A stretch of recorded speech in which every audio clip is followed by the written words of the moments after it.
Ayo, ayo, ayo, ayo, ayo, ayo, ayo, ayo, ayo, ayo, ayo, ayo, ayo, ayo, ayo.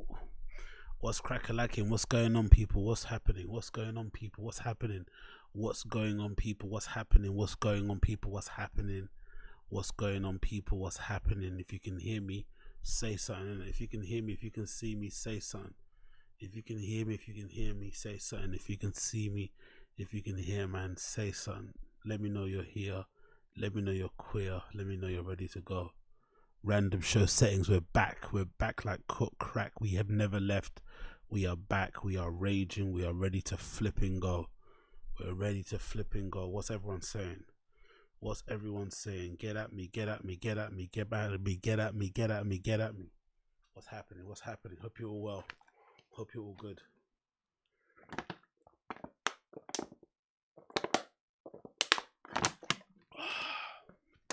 What's good? What's good? What's good? What's good? What's good? What's good, people? What's happening? What's happening? What's happening? Get at me. Get at me. Get at me. Get at me. Get at me. Holler at me in the chat. What's happening? Hope you're well. Welcome back to the Random Show. Welcome back to the Random Show. Hope you're all doing swimmingly. Hope you're all doing great. I'm doing lovely, jubbly, as per usual. You know how it is with moi. Nothing ever stops. Nothing ever fumbles. We keep on rising. We keep on pushing. We keep on rising. We keep on pushing. You feel it? Cool. Big up everybody in the stream chat. I appreciate all of you for joining me. I appreciate all of you for joining me. Come one, come all. Where are you? Where are you? Flood the chat. Flood the chat. Invade, invade, invade. What's going on? What's going on? What's going on? What's going on? What's going on? What's going on? What's going on? What's going on? Hope you're all well. Hope you're all good. Hope you're all well. Hope you're all good. So, we got some things to talk about today. We're gonna cover some schmo stuff with Brendan, some Tatk shit, some short show shit. You know how it is, standard business when it comes to the fucking Random Show. You know how it is. You know how it is. Yeah. Big up my guy Steven Castaneda. I'm here. Yeah. I see you. I see you. Man announcing himself. He's in the building. Walked in the building like Stephen A. Smith, bro. Walking in the building like Stephen A. Smith about to drop 60. You know what I mean? Big up Steven Castaneda. Wagwan, wagwan, wagwan, wagwan. Big up all of you. I see you. Young old vibes. What's happening? What's happening? What's happening, my darling? What's happening? Why not? What's good, gangster? MX, I see ya. Tetris Effects, I see ya. What's going on? What's pre-ban for Loco? Long time no see, fam. What's the deal? What's the deal? Cool. So I'm just running quickly and say this, yeah? If you start seeing me on stream, if you see me on stream, holding up my phone to the screen, tapping it to the fucking camera, asking for donations, don't judge me. Don't say anything. If you want to support a young black man trying to make it out of the hood, trying to make it out of poverty, make sure you tap your phone on the screen too, okay? Tap your iPhone on the screen too. Introducing Tap to Cash, a quick and private way to exchange Apple Cash without sharing phone numbers or email addresses. With Tap to Cash, you can pay someone back for dinner just by holding your phones together. We're adding 2 new ways to pay with Apple Pay Online, giving customers around the world. I'm gonna add this as a new payment option, all right? This is a new donation payment option. We're gonna be tapping our phones together. I'll be tapping mine on the camera. You can tap yours on the screen, yeah? And I'm gonna be rinsing you guys' accounts. I'm gonna rinse you guys' accounts, requesting mad peas. So if you're watching this stream and you're watching it for free, you best believe you're gonna be required to tap your phone. You're gonna be required to tap your phone on whatever screen you're watching me. Honestly, this is a mad feature, man. I can't wait to see fucking stand-up comedians use this. Of course, you know they're gonna use this. They're gonna be putting out specials on YouTube with like a feature where you can tap the screen to give them some money for their stand-up show. I'm sure of it. I'm sure Schultz is gonna find a way to integrate this shit into his stand-up and kind of, you know, sell it behind a paywall and then put it up on YouTube after the fact. Anyway, word to fucking Red Bar. This is definitely gonna happen. I see it. But yeah, iOS 18 dropped. Mad features, you know, AI shit, stuff to do with your home screen. I wasn't really that enamored of it, to be fair. If anything, it wasn't really that exciting. But I guess the whole AI conversation is another one. Elon Musk is on Twitter at the moment now ranting and raving about Apple not knowing anything about privacy, and he's pissed off that Apple are in bed with ChatGPT. Loads of nonsense in the tech world, but overall, not the most exciting WWDC. I'm not gonna lie, it wasn't really that exciting. So, you know, what can you do? What can you do? What can you do? What can you do? Absolutely nothing. There's nothing you can do. Progress is what it is. You have to just, you know, hope that you can jump along and join also. Hope you can jump along and join also. That's all you can do. Big up everybody. Appreciate it. Welcome all that's joining in. Appreciate everyone that's here. Welcome, Koida. What's good? What's good? What's good, Koida? Hope you're good. Hope you're good. Hope you're good. Hope you're good. Hope you are good. Hope you are good. What's everyone saying? Welcome, drop at MIA. Hope you're well, my friend. Hope you well. Hope you well. Hope you well. Everyone's here now. Everyone's here. I'm seeing all the usuals and that, yeah. All the usuals and that, yeah. All the usual, you know, delinquents, my fellow delinquents. What's good? Hope you're all well, my fellow delinquents. Next post. Let's go on this one. So, I'm sure most of you have seen this already. This was going somewhat viral on the interwebs concerning Logan Paul and Bradley Martin. I guess Logan Paul and Bradley Martin have some sort of beef. I don't really know about it, to be fair. I don't really follow either that closely. I do watch the odd Bradley Martin podcast episode here and there. If he's got a good guest on, it could sometimes be quite entertaining. But Logan Paul, the only things I know about him really are like crypto zoo shit. I'm not really that plugged in when it comes to Logan, so I'm not really sure what's going on with these guys. But allegedly they had some sort of beef, and this beef resulted in them having to throw hands in a gym to get it sorted. And it looked kind of fake to me. I'm not too sure about you, but it looked kind of fake. So the headline says, Logan Paul and Bradley Martin just fought with no cameras and squashed it afterwards. Let's play the clip.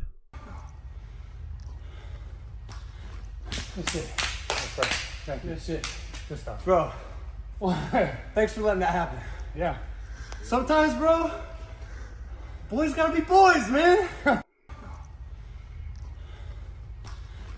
That's it. That's right. Thank you. That's it. Good stuff. Bro, well, thanks for letting that happen. Yeah. Sometimes, bro, boys gotta be boys, man. So I don't know what this is about. I don't know what this is concerning. But if you're telling me they had a fight, it must have been a fight where they weren't allowed to punch each other in the face. It must have been like a slap fight. Or the only other conclusion, because there's no mark on their bodies, there's no redness anywhere to illustrate that they fought somewhere, there's no cuts, there's no bruises, there's nothing. They're not even that out of breath, to be fair. So I'm not too sure what happened. Did they wrestle? Did they slap fight? I don't know. The only other excuse for this would be maybe because Logan Paul's got more boxing experience. Maybe the only thing I could think of off my head is maybe Logan Paul knocked Bradley Martin out.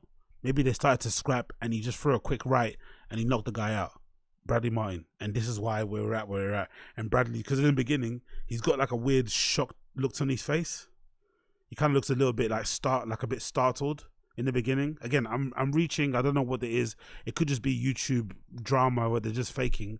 But he's got this weird like glazed look on his face, right? This kind of look there. Like, you know, when you just, oh, fuck, he just knocked me out, man. You know, when someone gets knocked out and they don't realize it. Or maybe he got knocked out so quickly, he didn't know, he didn't see the punch. And he's like, oh, shit, there's a fight over already. He's kind of got that weird look on his face. So maybe that's what happened, because if they fought, it doesn't look like they fought, because it doesn't look like, you know, anything happened. No one looks red. And they're both quite pale as well, white dudes. There's no like scratches on them, no handprints, no redness, no soreness areas, no marks, no bleeding, no nothing. One thing is for sure though, they both look very, very juicy. You know, yes, did he? But they both look very juicy. I didn't know Logan was that big. He's actually massive. So they both look very juicy, very natty, purely just acai bowls and, you know, and fucking, what's your thing called? And trail mixed bars and shit, right? That's all they have. They're drinking water like I am. They've got fucking celery juice. That's all they're doing. They're not doing no gear. Absolutely no gear. There's no way you get a body like that with gear. That all that is like with Jesus Christ. That's fucking anointing oil. That's like some, you know, again, pomegranate seeds. That's some good oats in the morning. Maybe one slice of fucking bread with some fucking avocado on the top of it. That's all it is. Pure nattiness going on between them.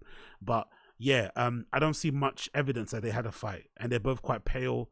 They both, whatever, and they don't look like they had a fight. To me personally, I don't see it. Anyway, I saw this clip, and I immediately thought of our friend. I immediately thought of our friend, Brendan, when I saw that clip, because I was like, you know what? I have a feeling Brendan's going to make this about him. I have a feeling Brendan's going to see that clip and he's going to somehow insert himself in this clip. Even though the last time we saw Brendan hanging around Logan Paul, he had probably one of the most embarrassing interviews you're ever going to have on Impulsive. And these guys big time him. Again, they're much younger than him. They're kind of dorky themselves, to be fair. Like, even if you don't like Brendan, you could easily say like Logan and Mike aren't that cool already, to be honest. They're in no position to like big time Brendan. He's probably, I won't say he's achieved more, but he's like way more like, I don't know. I would feel offended if I was Brendan and I'm getting big timed by fucking Logan Paul and Mike. Even though Logan's way more richer and famous, it still would make me feel away. So he goes on that show, Impulsive. He gets big timed. They make him leave after like 50 minutes and pretend they're going to dinner or something just to get him out of the room. So he's clearly not that good friends anymore, you'd imagine. And then, of course, off the back of that, what else? They had some sort of argument, didn't they? They had like a little back and forth. I forgot if you guys remember in the stream chat, I forgot what the back and forth was on Twitter, but Logan did something that Brendan commented on, and Brendan and Logan didn't like it and had some weird back and forth that was kind of tense. And I think Logan called Brendan an idiot or something. He said something like that to him or something. And then, of course, Brendan tried to like pretend like nothing was happening. Was it a Nina lawsuit? Nina who's... Oh, yeah, the Nina lawsuit. Yeah, true. Nina and... Who's that guy again? Fuck, man, I forgot. He was all over the fucking news, innit? What happened to him?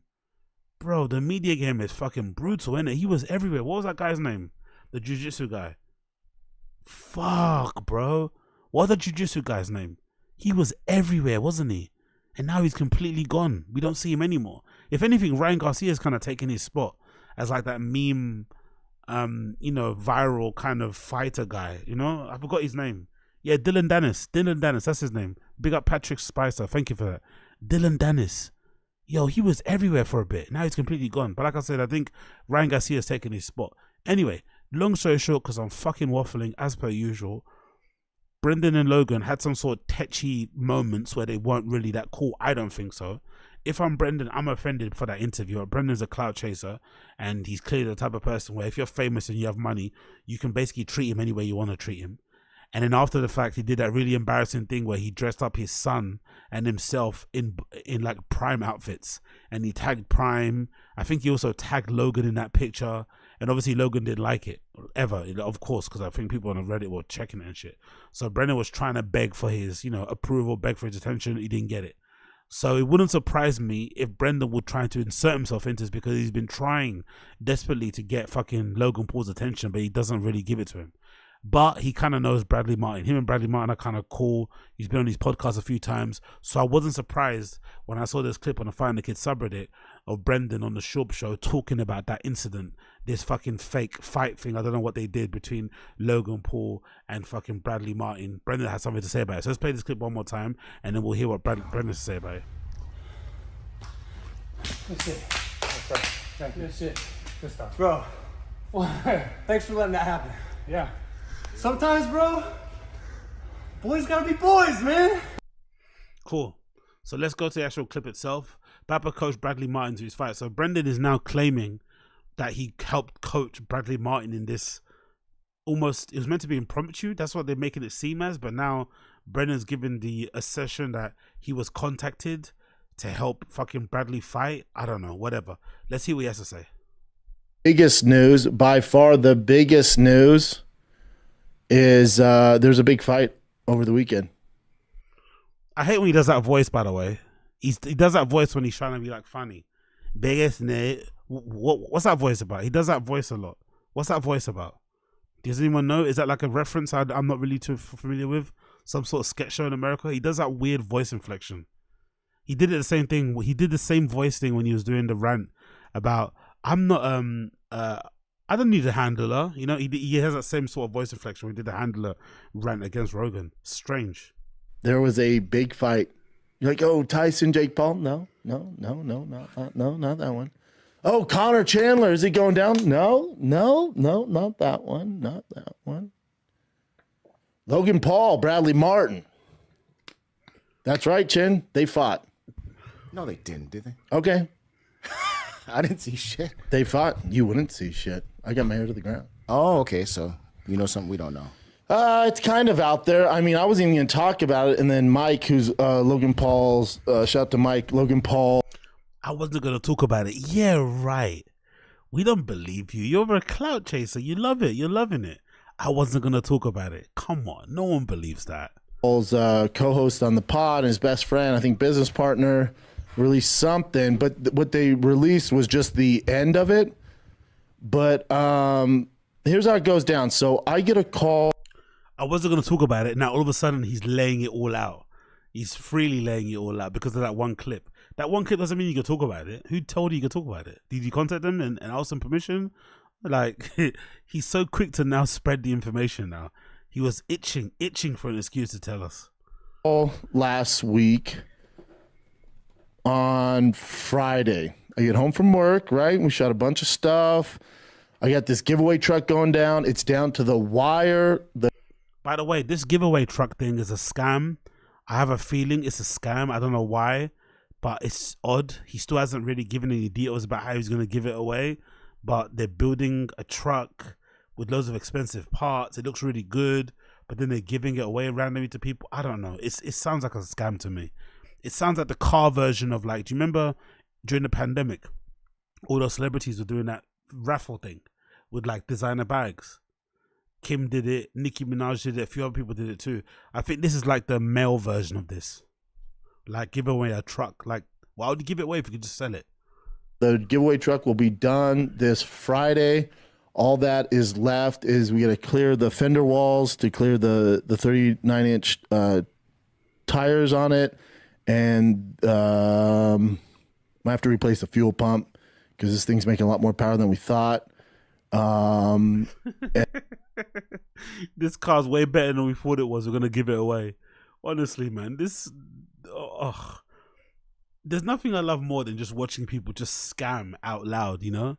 Just scam in HD, scam in 4K, scam right in front of you, but make you feel like they're doing you a favor. Oh yes, it's much faster than what we thought it was. We're going to put some sort of limit on it. Yeah, we're going to probably have to add an extra seatbelt on it because when you get inside, it's like a fucking rocket ship. We might have to just, it's like, what? We might have to put some wings on it because when it starts going, it's just going to fly. So, And then Thursday, I'm taking an MPE for side exhaust. And then Friday, we're going to shoot the content. We got the merch. We got the website. So this bad boy's going to launch probably mid-July. Cannot wait. So I'm doing with all that. Mid-July truck giveaway, and you're talking about it going down to the wire in the second week of June. Sounds like a scam. I have a few missed calls from Mr. Bradley Martin, very close friend of mine. And if you do a couple podcasts with somebody, does that count as them being a close friend? I get home with the kids. I'm like, "What's up, man?" He goes, "Just gotta call or FaceTime from Logan Paul. He wants to fight." I was like, "Oh, cool. You know, that's what he wanted. Like, he wanted."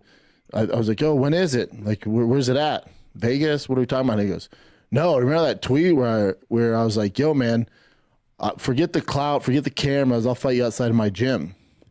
And Logan Paul's like, "Cool. Yeah, let's do it." Which in today's. But why are they fighting again? Well, why are Bradley Martin and Logan Paul beefing? Is it some like internet clout thing? And I haven't watched this clip yet. I promise you, I haven't watched this clip yet. I'm reacting to it in real time. But I have a feeling Brendan's going to make it by himself. And he's going to try to relate this to the trolls and the haters and try to suggest that this is what should happen to people who point and laugh at him. I have a feeling. Let's see. Society, I know people like this, they're animals, this is how it works, blah, blah. Kudos to both of them. It's very rare where there's a beef like this, where someone talks trash, another person talks trash, and they actually fight.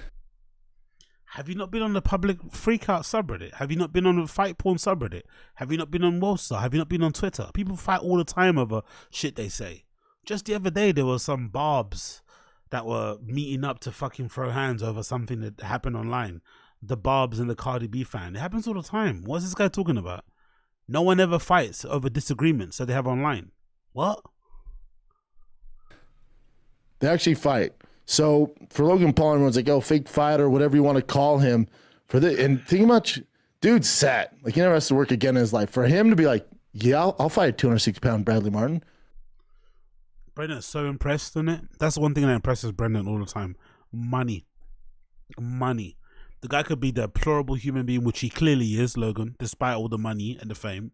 Could be a scumbag of a human, but because he's maxed out and completed the game of life when it comes to money, in Brendan's eyes, you can do no wrong. Oh, you got all that money. You got all that fame.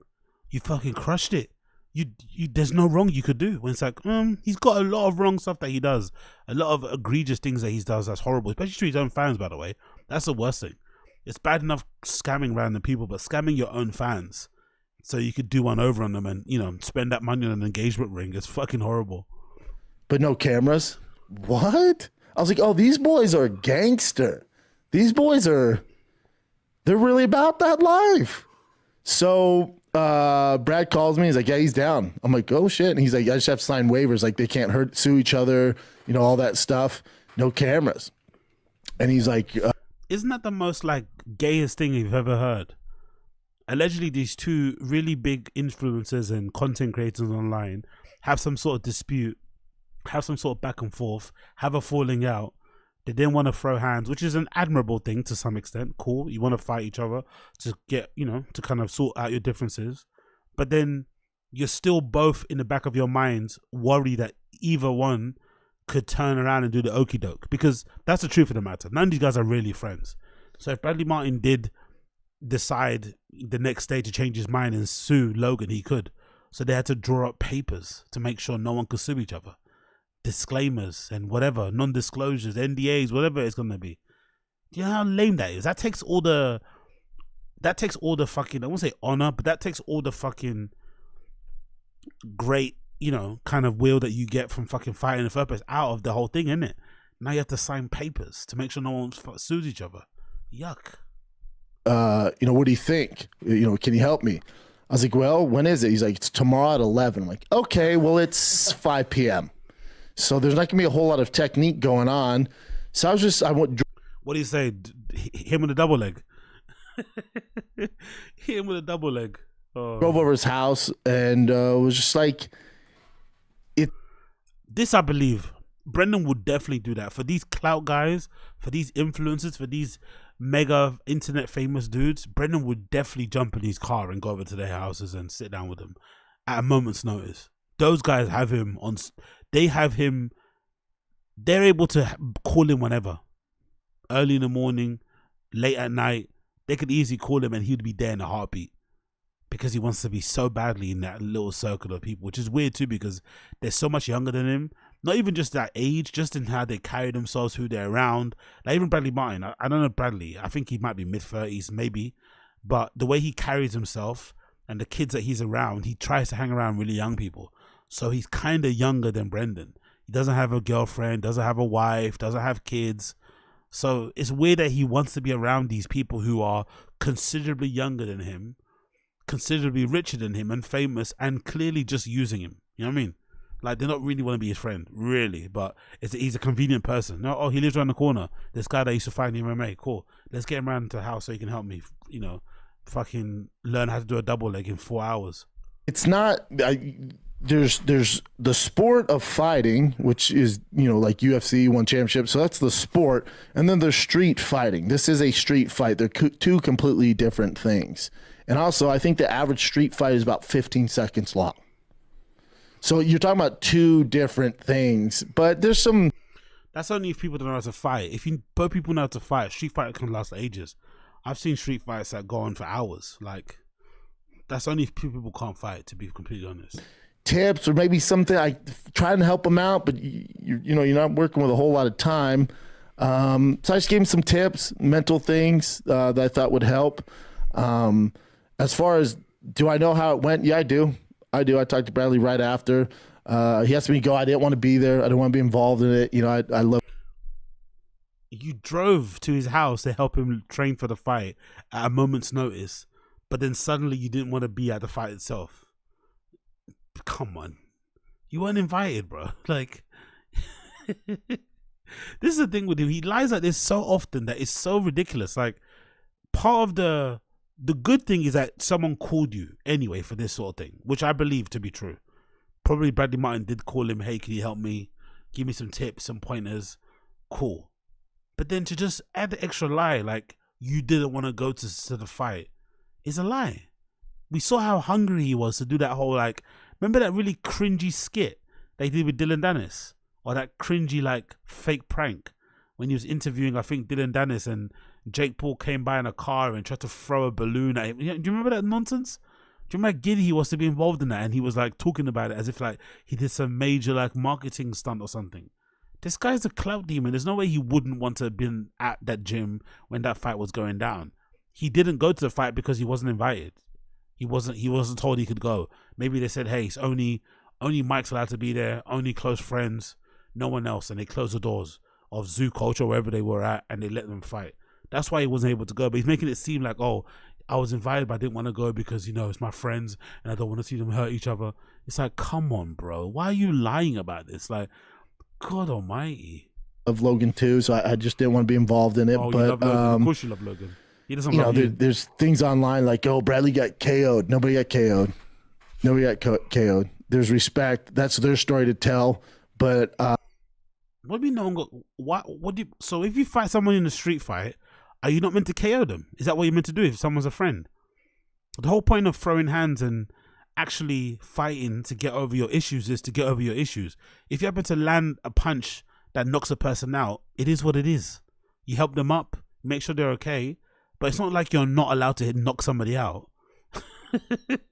You're trying to work through your differences by beating each other up. Beating each other up might result in one of you being spark out on the floor. That's the name of the game. What the fuck is he talking about here?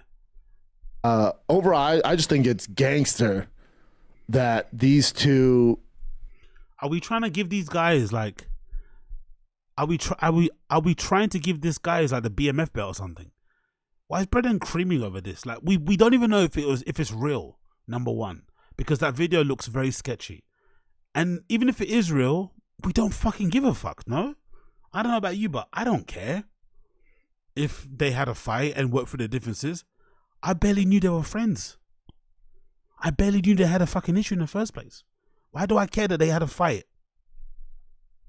Isn't Logan Paul the trained boxer anyway? Isn't this a bit unfair as a fight? Isn't Logan Paul the trained boxer? What does Bradley Martin do? Incline bench presses. Why should I be impressed that somebody that trains to fight is beating up a fucking, you know, a gym rat? What? Savages agreed to sort their problems out like this, and this is how it always goes. No, you know, nobody got Hold on. Did he call them savages? What?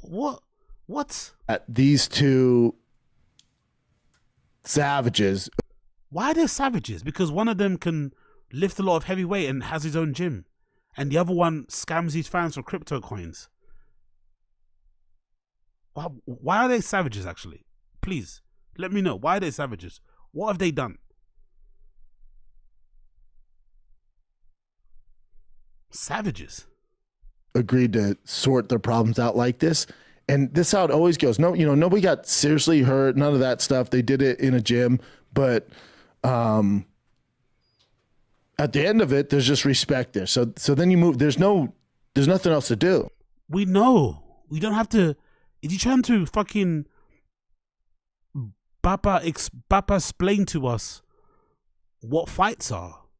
Is he trying to read explain to us what fights are? We know what a fight is. We know the function of a fight, especially between friends.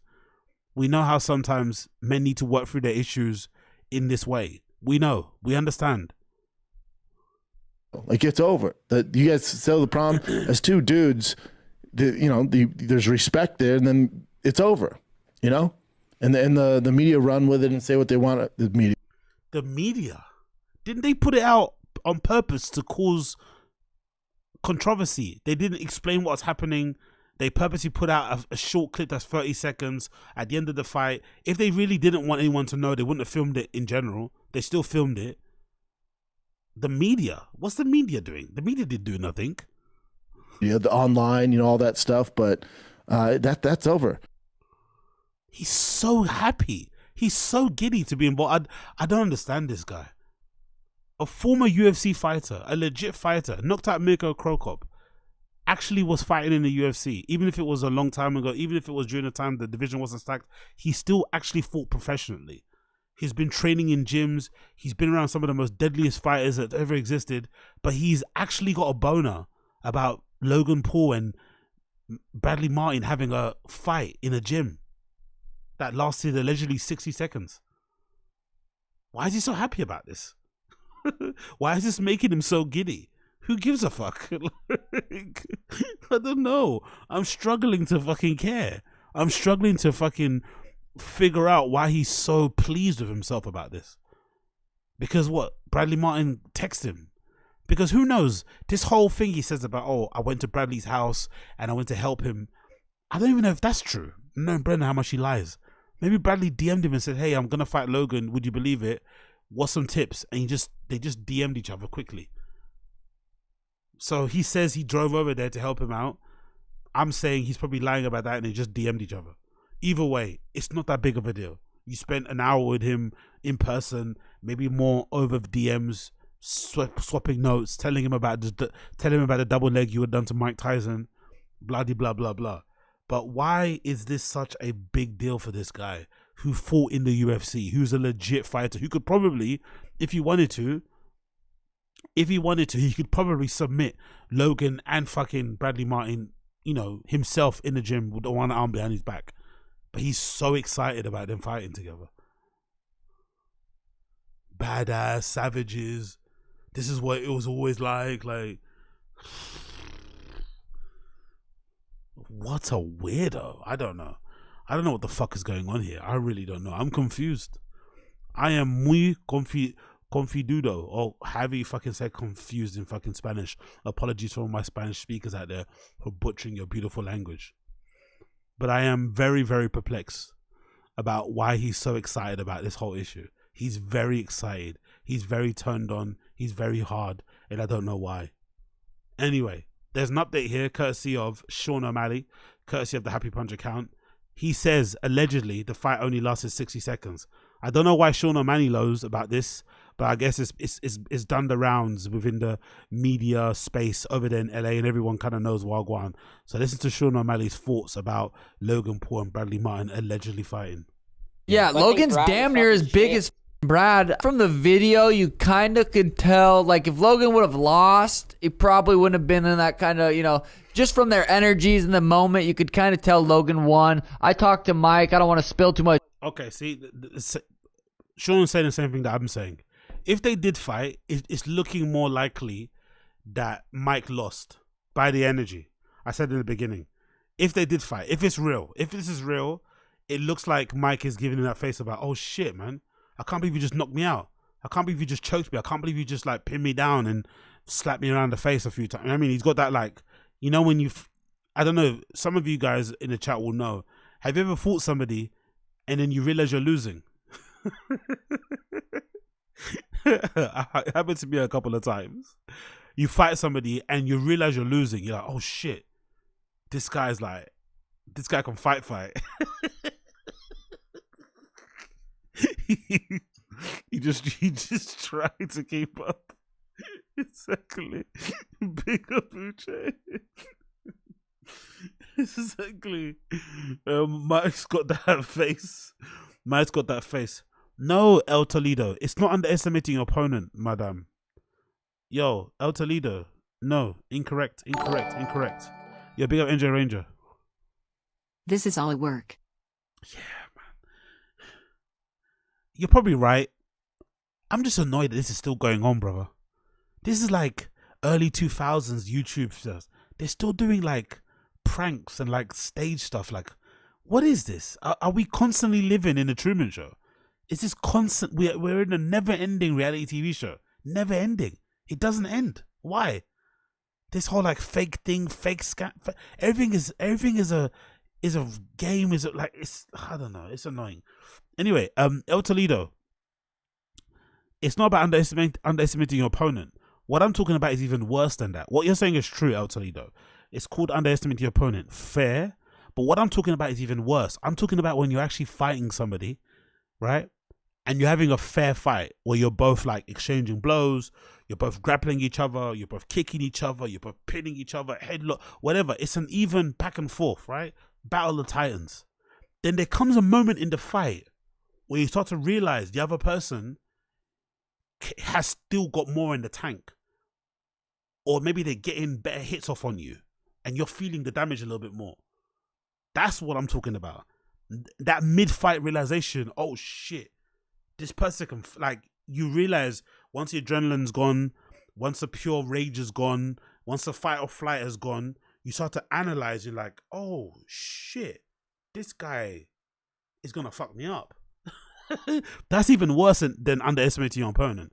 Underestimating your opponent, we've all done that, cool, and you get a rude awakening. I mean, you're actually, maybe you're winning in the beginning. Maybe you're winning. You're winning. You got him on the ground a couple of times. You punch him in the face. You got him in a headlock. Yeah, I mean, like, you're doing what you need to be doing, and then there comes a point where that person turns the tables, and now suddenly you're on the back foot. Suddenly you're like backing up again. You're like looking for an exit. That's the worst. But yeah, Sean O'Malley agrees with me because Mike looks a little bit starstruck here. He looks a little bit like startled. He looks a little bit like panicked. So maybe he's the one that lost. Maybe. Or maybe nothing happened. Back to Sean O'Malley. Juice. Looked like, I'll say it was probably a little quicker. I messaged buddy Brad, made sure there was no injuries, but he said that shit is exhausting and he got a little tuckered out, a little gassed out. I heard it lasted about 60 seconds, but I don't know. You guys know better than me. I know exactly what the fuck happened, buddy. Yeah, Logan's damn near. Oh, okay.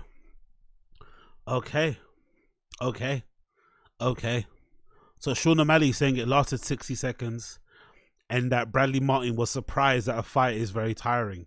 It's almost making me feel like that whole troll that he did about thinking he could beat up smaller UFC fighters. Obviously it was a troll and a good way to market himself. But there must have been a part of Bradley Martin that actually believed, because he's big and because he's muscular, that he could beat up like Mighty Mouse. He honestly did think that. He honestly thought because he has size that he could somehow dominate. Like, are you serious? Like, so he got a rude awakening when he actually had a real fight for once. How exhausting that shit can be mentally. Yeah, like that is one thing. It gasses you out. That, you know, there is nothing like ring cardio. To be fair, those of you guys in the stream chat who've done a bit of boxing will know. They make you go out for sprints and to do runs and to jog for long miles. I mean, like 6 miles a day or whatever it may be. But it doesn't really, it can help with the cardio in the ring, but cardio in the ring is completely different. You only get that cardio in the ring by actually sparring in the ring. Do you know what I mean? You don't get that cardio by running miles. It's two complete, well, they're not two completely different things, but they are two different things. And if you're not used to it,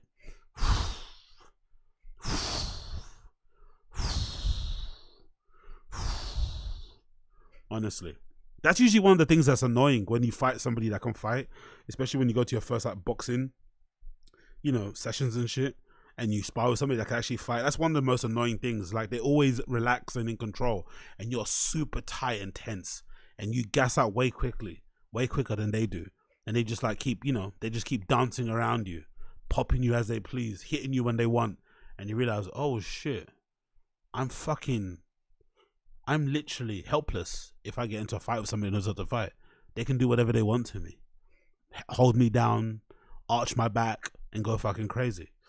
But yeah, what are you guys saying? I did boxing for years. It's exhausting when you spar. Exactly. Big up Killing Moon. Exactly. It really is. People don't realize how exhausting that shit is. It's so tiring. Exactly, Brendan Mollery.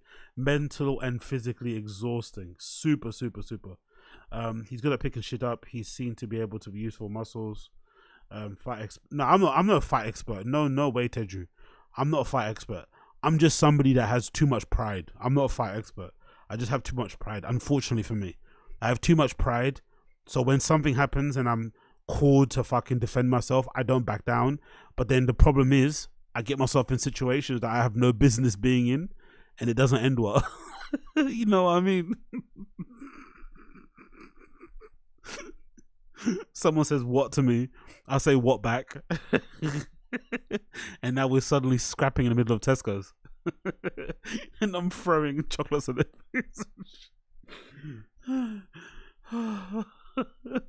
It's not good, man. It's not good. It's not good. It's not good. It's not good. Oh, AZ always trying to give up the cakes. Cheeks. Hey, I'm trying, man. No one wants to take them though. My ass is probably too hard and flat, to be fair. It's only big, like I've got like a lizzo ass.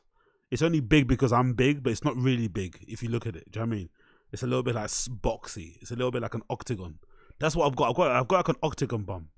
You know what I mean? It's got some shape to it, but it's naturally kind of flat, unfortunately. I've not got an extendo back, but it's, you know, there's something there, but it's not as popping as I would want it to be. Do you know what I mean? I see some guys in the gym who've got legit-all bumpers. Do you know what I mean? Legit-all, like, little things you could probably put your fucking Stanley Cup on it. Mine, you can't. Mine, you couldn't rest a Stanley Cup on it. No way. Maybe you could rest like a file, like one of those like things. You could probably put like a, you know, like a diary on it or something. That might rest. Put a diary on that. It might rest up on it, but you couldn't put a cup on it or anything. Big up Uche. Octagon Nussi.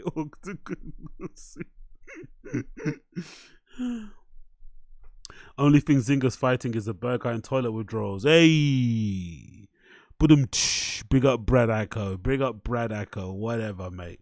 Whatever. AC promoting his OF is fucking hilarious, man. But yeah, I just find it insane that Brendan seems so excited and happy about this shit. He's so happy he got involved. He's so happy they called him. He's so happy he's involved in this fucking nonsense. Like, I don't know. Bless Brendan, innit? Bless Brendan to be involved in this sort of stuff. He really seems to be happy and over the moon. He actually does seem to be happy and over the moon. So I guess, you know, let him enjoy this one. Let him enjoy it. Why the fuck not? Why the fuck not? Cool. We move on from that one. We've got this clip courtesy of what? The Friday Nick Sub, but it says Bappa is the Jay-Z of the comedy world and a true pioneer in the bragging of comedy. Let's play this clip. Jay-Z has a lyric. What's 50 grand to a motherfucker like me? Can you please remind me? And I went, it's such a badass lyric. But why is it popular? Why does they're based in braggadociousness, and comedy's not supposed to. So when they're like, I fly private jets, I fuck bitches, look at my Maserati, look at my Lamborghini. Got 2 girls with me, look like they could both be twins. And with us, it's not supposed to be there. So it's disconcerting, and it's right through the city like Brennan Shaw. I'm on a mission to get it all. It's a bit gross. We're supposed to be self-deprecating, you know? Yeah. And then everyone's coming out like, you know, like doing these big things and like, I do it bigger than average. You know that I only roll with the savages. I just pulled out of the back of the club, make the whip disappear like a magic trick. How could you even be mad at this? I do not see what the challenge is. I had to learn how to balance it. Now I'm so cold and so callous, but I came right back again. I had to get to the back again. I got to the back and then I pulled all of my friends. I got there cause I just cannot pretend. Standing ovation, they want me to do it again. So I did it my again. God, you know I had to do it big. Hey, yo, big up MJ Ranger. Hey Bert, what's the name of that song you just quoted? I never even thought about that. Big up MJ Ranger, yeah. I never even thought about that. Hilarious. Big up MJ Ranger. My women like my checks, so make sure that it's there. Keep it real and make them stand out like comedian. Standing ovation, they want me to do it again. By the way, what happened to Little Brows? Ever since Brendan quit his comedy career, where's Little Brows gone? Where's he? He's not around anymore, innit? Because he can't do any B-roll at Brendan's shows when he sold out his little theatre shows that he was doing back in the day, which is not little anymore. Those are big deals now because he can't sell those out anymore, unfortunately. So this guy's disappeared, isn't it? He's not around anymore. Now Brendan's not doing comedy. He's found another person to kind of leech off of. Oof, my bad. Where's Little Brows? Where is he? But looking back, man, that Ferrari, bro, that he didn't know this was the beginning of the end, didn't it? I said at the time, And I think some people, when I was saying it originally, were going, "Oh, you're hating." It's like, look, bro, I can't even drive a car. I have, when I get a car, I get a car, but it's not like I walk around the streets and have like car envy. I don't really give a fuck. I just never understood why he bought a Ferrari. I'm like, you're like an average podcaster. You weren't that good in terms of athletics. The only sport he did fairly okay in was UFC. Why are you driving a Ferrari? It doesn't make any sense. Your podcast isn't that good. It's not that well known. You're not that famous. Why are you like doing things, acting as if like that's what I didn't understand. It's like, you got money, clearly, fair enough, but I don't know. Maybe because I'm British and I'm not an American. Maybe that's part of it. But I've never believed in like, flexing above your level. Like, if you've got a level that you can afford, get that. But why would you, like, it's almost like, why would you buy like an AP and kill yourself when you could just buy like a Rolex and be okay? Like, you could buy a 20k Rolex instead of trying to buy like $100,000 AP or like a $500,000 Richard Mille. If you could afford a Rolex comfortably, just buy the Rolex. Why are you trying to flex like you've got Richard Mille money when you don't? It doesn't make any sense. You know what I mean? And I thought the same thing was a Ferrari. It's like, you got the Ferrari, then you get it in racing car green. It's like, it's kind of pointless. You get in a Ferrari, the first one that you kind of quote unquote own, and then you're not getting it in red. You have to get it in that racing car green because it's probably the only one that you can get easily. And it's like, why? And it also came, if I'm not mistaken, that Ferrari came after he got sacked from Showtime. So it almost felt like he was trying to cope because he knew the fans or the trolls or the Reddit would be laughing at him for getting fired at Showtime, right? He had a cushy gig there where they were paying him probably handsomely, all the perks, all the production equipment and shit. He fucked up because he refused to research and do any work. And then to prove that he wasn't down bad, to prove that he didn't have to adjust his lifestyle and things were still good, he goes out and buys a Ferrari. It's like, who are you trying to prove this to, man? Like, you're just hurting yourself. And then when the Ferrari was sold, he didn't talk about it. Do you know what I mean? That's the funny thing with this guy. He made a big song and dance about buying the Ferrari, flew his dad down to sign the fucking documents, had his brother there, had friends there, posted pictures all over his social media. But in the moment the Ferrari had to be sold, repoed, or whatever happened to the fucking Ferrari, you didn't hear about it. All of a sudden, the Ferrari doesn't really matter anymore. We never heard about it ever again. But when he bought it, it was fucking fireworks and fucking confetti everywhere. Like, I never understood the Ferrari thing. It was so bizarre. But again, maybe partly it was kind of like a tax write-off thing because he did use it in quite a lot of media. He did, obviously, the famous scene with fucking Francis and Garner with the fucking chicken burgers and shit. So maybe that was all part of it. Like, it's a tax write-off because it's a media prop thing. I don't know. Regardless, fucking redacted. Didn't make any sense. And if anything, a symbol of just a disconnect, isn't it? And the kind of insistence to fake it till you make it to the end. Because I'm a believer in fake it till you make it. I think fake it till you make it has a utility. It has a use. It has its benefits in terms of getting you through the door. But then once you get in the door, you got to do the work. This guy just like refused. No, I just want to keep looking successful. It's like, bro, why not just make the podcast good enough so you can afford this flat out? Why not do that instead? Why not just make the podcast really good, get to a level where you're super famous, where the views are going crazy, everything's fucking bussing, and then get a Ferrari? Why would you get a Ferrari when your podcast is struggling to break like 100k views like it used to in the past? It doesn't make any sense. No one believes you. You're selling like that weird happy juice hippo thing. You got all these Fugazi sponsors. No one believes you could like, no one believes that. No one. It's such a weird, I never understood the fucking Ferrari thing.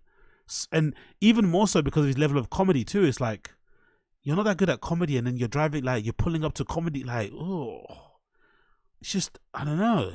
It's almost like turning up to a football trials of like all the latest gear. You're just putting too much attention on yourself and everyone's going to assume you're good. Then when you touch the ball, you're fucking terrible. It's like, oh, why have you got all the best football gear on then? Do you know what I mean? I don't know. I find the Ferrari thing to be very, very, very, very, very bizarre. I'll never understand why he thought that was a good idea. I honestly won't. Really, really, really, really, really won't. But again, it's not for me to understand because I'm a lowly peasant. Talking about being a peasant, what the fuck has happened to Brendan's truck? It didn't always look this bad, but I don't know if he's like getting bored or if he's doing too many mods. But look at how terrible it looks now. This lightning looked quite nice when it was orange with the black hood, but now he's got like black panels. Like it's almost like he's trying to like make it look like it's been dipped. So it's got this front bit that's black, and then the back bit that's orange. And I don't know if he's gonna do the roof or black as well, but it looks horrible. And it looked good before. It had like a fake carbon fiber hood here, but now he's done this whole like mismatch thing, and I don't know why. I don't know if you guys in the stream chat think it looks good. What do you guys think? I think he's kind of fucked it up. I didn't mind. Number one, I think when he bought it was silver. The silver was the best color, right? Leave it silver. And look at the different color, the different gradients. So the side panels look like they've got this fake Kevlar almost. Is it? Like a fake Kevlar body panel, vinyl print. Then the front grille has that horrible house paint matte finish to it. And then the what you call it? The bonnet has a whole different sort of finish to it. So you got 3 different finishes here. 1, 2, 3. From the bonnet, the side panel here, the grille. It's all different. And even the bumper. Jesus Christ, man. It looks so terrible. It almost looks like he spray painted it with like a spray can. Why does it look like that? But I guess, to be fair, again, I don't drive, me not car guy, but I'd assume if you have a lemon and you're constantly fixing it to get it running, there must come a point where you just keep fiddling with it and you fuck it up, innit? I think that must be like a standard thing that happens with cars. Like you just keep touching it and it just fucks up. It's like a painting. You just keep fucking around with it too much and it starts ending up looking a bit weird. You know? What the fuck is that? It looks so bad. Someone on subreddit said, like, for sure Brendan Shaw's wife hates seeing this in the driveway. Because she says it. Someone on subreddit said Brendan Shaw's wife hates seeing it because it makes him look poor.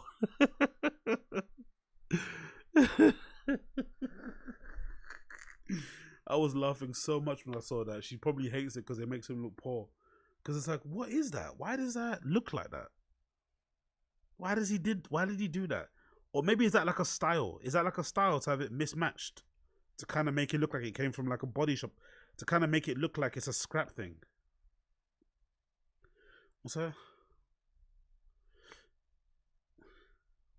What do you guys think? Papa fired it. The truck is now redacted. Exactly. Spray paint special. Exactly. Malika Chappelle spray painted it. Yo, Johnny, when you say Malika Chappelle spray painted it, why did you use them as an example? Is it because the spray paint is black? Or is it because black guys can't like spray bodies or spray like? Is that like a thing in America? Like, is that like a racial slur? Black people can't spray cars and stuff. They don't have good fucking hand-eye coordination. They can't hold the canister straight. They can't hold the gun straight or something. Is that like a thing? Or they don't have the necessary education to spray. Like, why did you say that?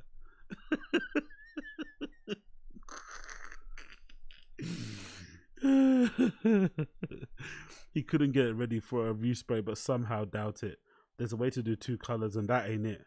Yeah, body more. I don't know, man. But Johnny need plead the fifth. Yeah, okay. I see you. But look at this. Honestly, why did he do this to this car? It was actually quite nice looking. It actually would have looked really nice in the silver with the black rims too. If he just would have kept it the same, you know? It would have looked pretty cool. Paisano truck. Huh? No quinoa. Huh? I don't know what this means. Oh, you're saying cur. Oh, you're saying cur. Okay, cool. You're saying cur. I see you. Big up Addy Z. My bad. I couldn't understand. I was like, what the fuck is cur? But yeah, you're saying how the LA people say homies. Me and my homies. Cur. You know? All right, cool. Big up Addy Z. Appreciate you. BBO Lightning is absolutely hilarious. But yeah, it looks terrible.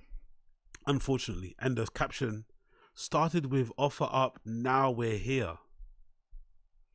Okay, I guess he bought it on offer up. Yeah, I don't know. He kind of fucked up the car, innit? I think he fucked it up personally. I don't know if you guys agree with me or don't agree with me, but I think Brendan royally fucked up that car. Unfortunately, it does not look good. It does not look good. It does not look good. Continuing on from not looking good. Yo. Brendan had it all, man. Brendan had it all, man. Brendan had it all, man. Someone on the subreddit found this very, very rare clip. Very, very, very rare clip of Brendan on E. On the E channel, right? Doing a fucking red carpet or something interview. I'm assuming this is during the Grammys, maybe the Golden Globes. Something popular, something important, something which is you would deem to be a big deal.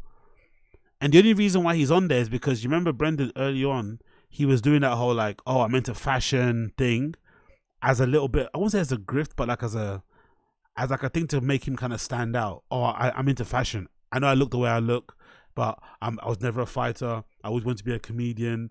Jim Carrey and fucking, I don't know, whatever his name is, was my fucking idols growing up. I wanted to be a fucking class clown, but I was pushing to playing football, blah, blah, blah. I'm a big guy, but I like fashion. So because of that little, you know, whatever story he was selling, his agent at the time, props to his agent, well done, that's what an agent meant to do, got him some pretty good gigs. And also because he was a big fan, or still is, of trashy reality TV shows, and used to always talk about E. And they somehow managed him to get him on E, talking about fashion and shit. Which is weird because he doesn't know nothing about fashion, right? He can barely dress himself.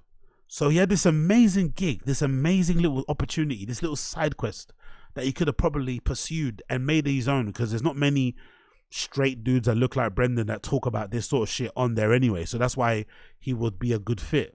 But he did so badly that they never called him back for a second time or the next year.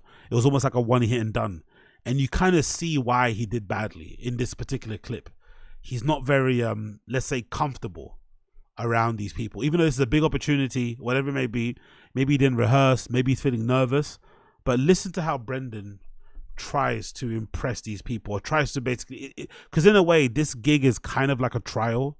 It's basically like a test to see if he can fit in, to see if he can get maybe a long gig, or maybe get a bigger role, maybe get more gigs in the future. But it didn't work out. Let's say it didn't work out. The video montage, just to remind yourself of like all that she's accomplished and done for not only herself but women, black women. Yes. Like it was just an amazing thing to watch. Would you body though? Like, will you ever Absolutely. mix? I'm a singer, girl. Yes. Yes. Yes.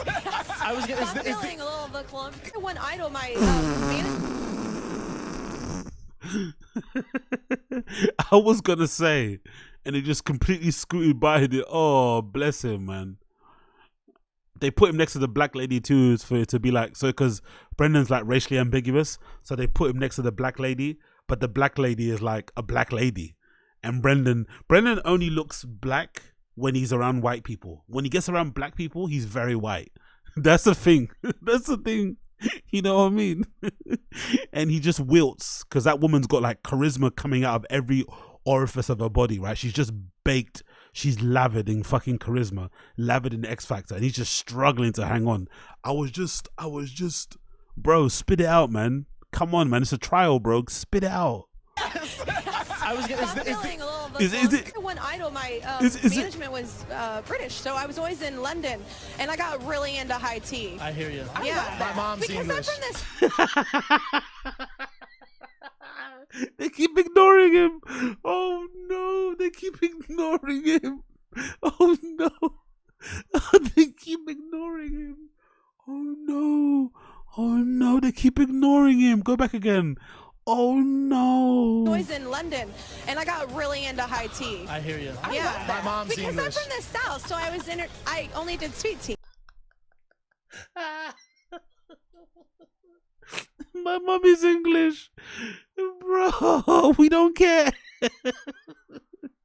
Cool story, bro. Don't tell it again. Yo, one more time. My mom is English. Yo.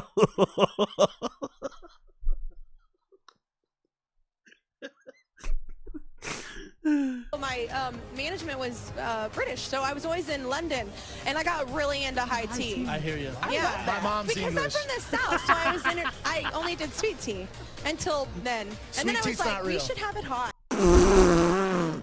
2. Oh my god, he looked down. He looked down. And the black lady's squirming. The black lady's cringing. She could tell. She can read what's happening. Cause you know, black people, we can do two things at the same time. But she's also a pro. She's listening to, I forgot this woman's name. I think it might be, I forgot, some Kelly woman. I don't know. She's on Ozempic now, so she's much smaller now. But she's listening to her, and she's also paying attention to him, trying to get involved. And she's literally cringing. Look at her face. She's literally like, oh baby, baby. Oh, she's like, oh, he's struggling so hard to get involved. Look at him. He's looking down. Brendan, man. Oh, imagine this is your television debut. CAA, big fucking talent agency in LA, has signed you. You've got a fucking great representation.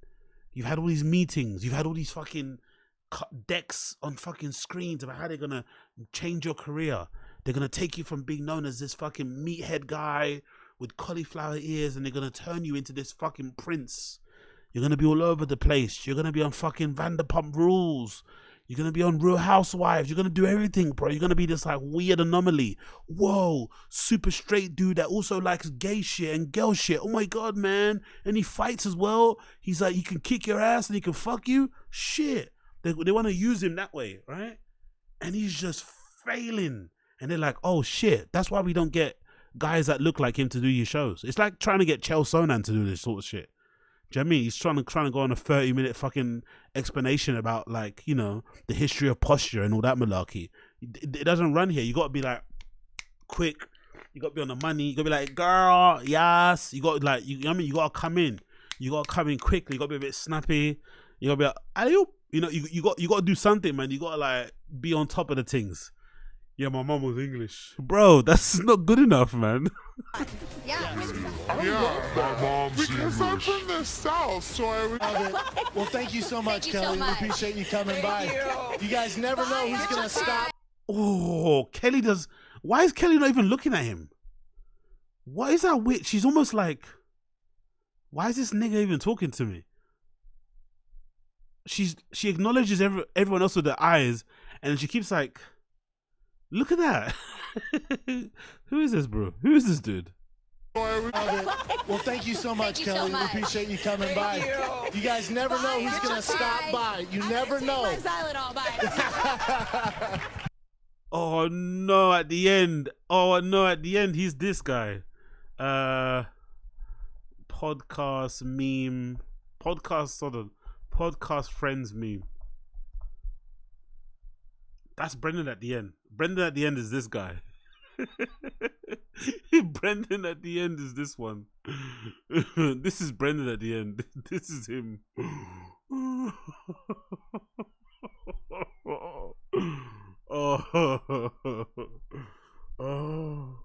Oh my god. This is him at the end. This is definitely him. I don't care what anyone says. That's Brendan at the end, trying to get involved, trying to be friends, trying to be down with the crew, but they don't want to be down with him, bro. Oh my god, that was fucking epic. That was fucking epic. That is him at the end, trying to be a part of the fucking bands. Look at him.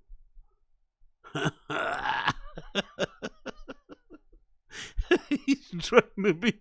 You're not involved, bro. They barely know you're there. Oh, bless him, man. Honestly, bless him. My mom is English. Oh, fuck, you know. My mom is English, you know. Oh my god, sorry, my face is fucking killing me. I apologize for all this nonsense. My mom is English.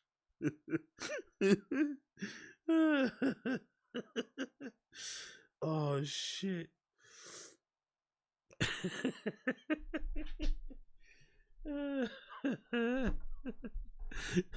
My mom is English.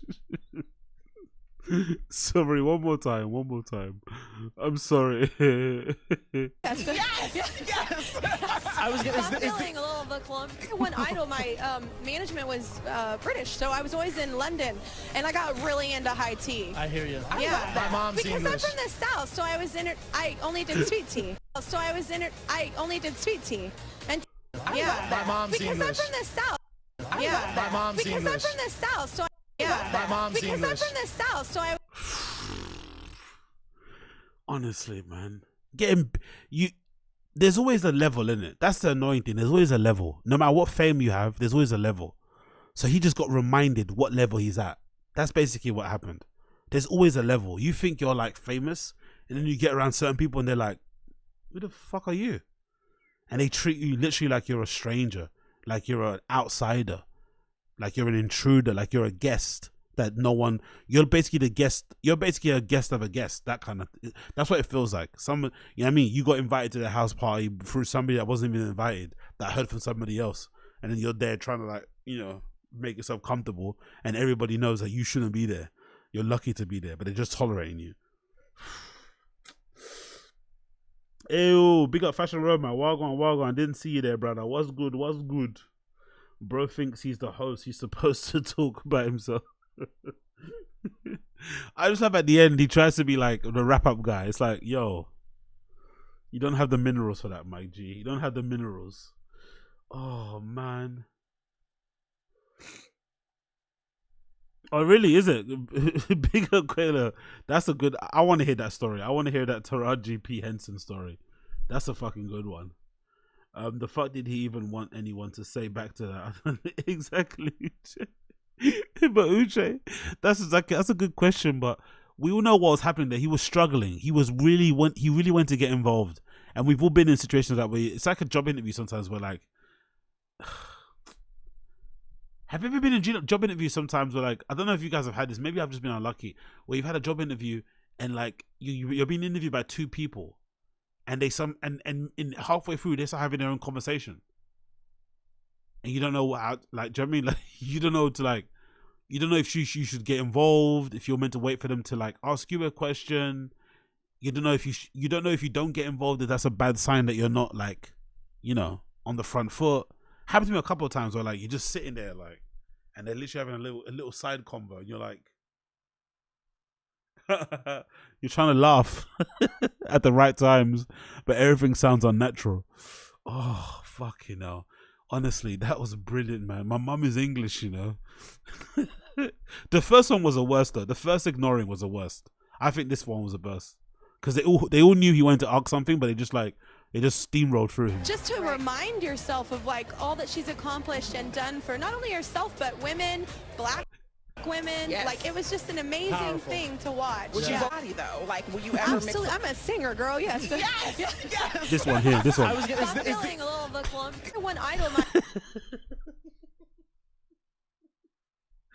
I was gonna. They're like, you was gonna what? Nigga what? Nigga what? You was gonna what? I was gonna.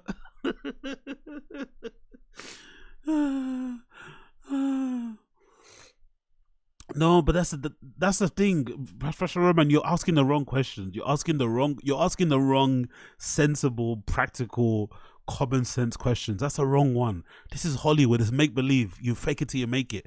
He got this opportunity to get in there. He should have just figured it out. He has no right to be there. We all know this. He has no right to be there. None whatsoever. But he did this whole, like, to be fair to him, he played it like a fucking expert. Everyone remembers this. If you're a fan of Friday the Kid, you remember early days, Brendan used to always talk about talk about fashion. Oh, I'm into fashion. I'm into I'm into reality TV shows. And he kind of made it a thing, like his little shtick. Oh, I'm a straight guy that likes, like, gay shows and I like girl shows and shit. It's very clunky, very yuck, right? It's really intentional. But his agent did what good agents meant to do, and they got him gigs. They got him on They got him on the red carpet. He did this. He did I don't know if this is the Grammys. No, this is the Golden Globes. Golden Globes after party. He did the fucking Grammys one, brother. What does this guy know about music? Quickly, what does this guy know about music? Quickly, what does this guy know about music? Zero. He has no right to be there. But you're there now. Show up, bro. Turn up. And he's there like, my mom's English.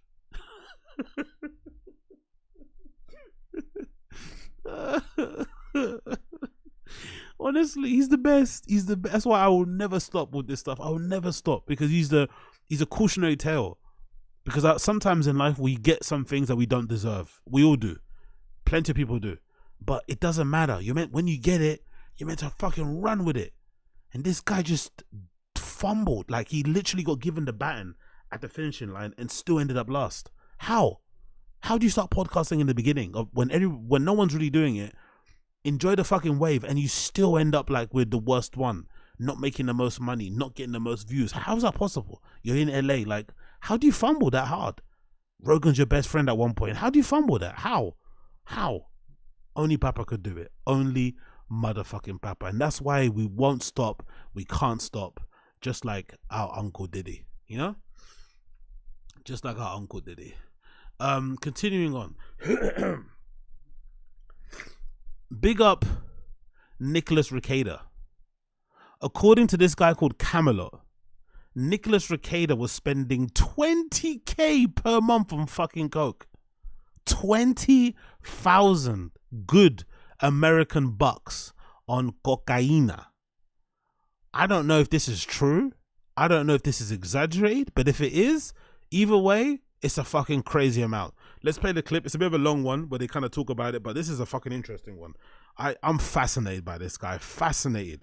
It was like obviously pre 9/11, but it was so great how lawless it was back then. Pre 9/11 was a different time for New York. It was. Well, this was pre Giuliani, so it was absolutely fucking insane. I think we're getting back to that point, though. Realistically, I think so.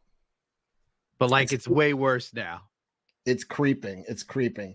And it's still not as bad. People forget how bad the 80s were. 80s were like, there was glass. The streets were lined with glass. It was garbage. Everybody's radio was ripped out.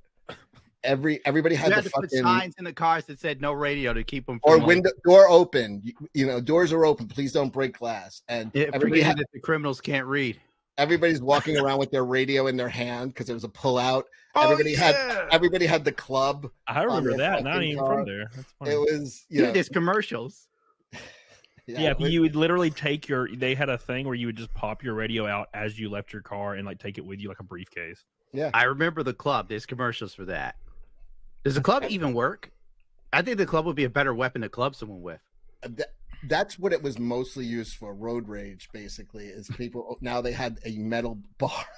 So anytime, skip this there was a million people were clubbed with a maybe club. it's around here. 1 second, let me skip. They should treat New York like El Salvador and just animal. They're basically stripped down, no shirt. I would come home every day. I would be like, "Hey, Dad, I want this game. It's Metal Gear Solid 1. I'm not." Yeah, I'm a little short, Rodney. Man, that 22 is real nice. It's got a gold inlay. They just released some more video from the house after the raid. Okay, there we go. Here when they got home. Did the raid video come out? Because I know everybody's trying to buy it. No, but this was Nick and his wife. Dude, there's a part where her shirt gets ripped off, and she got some nice titties in that movie.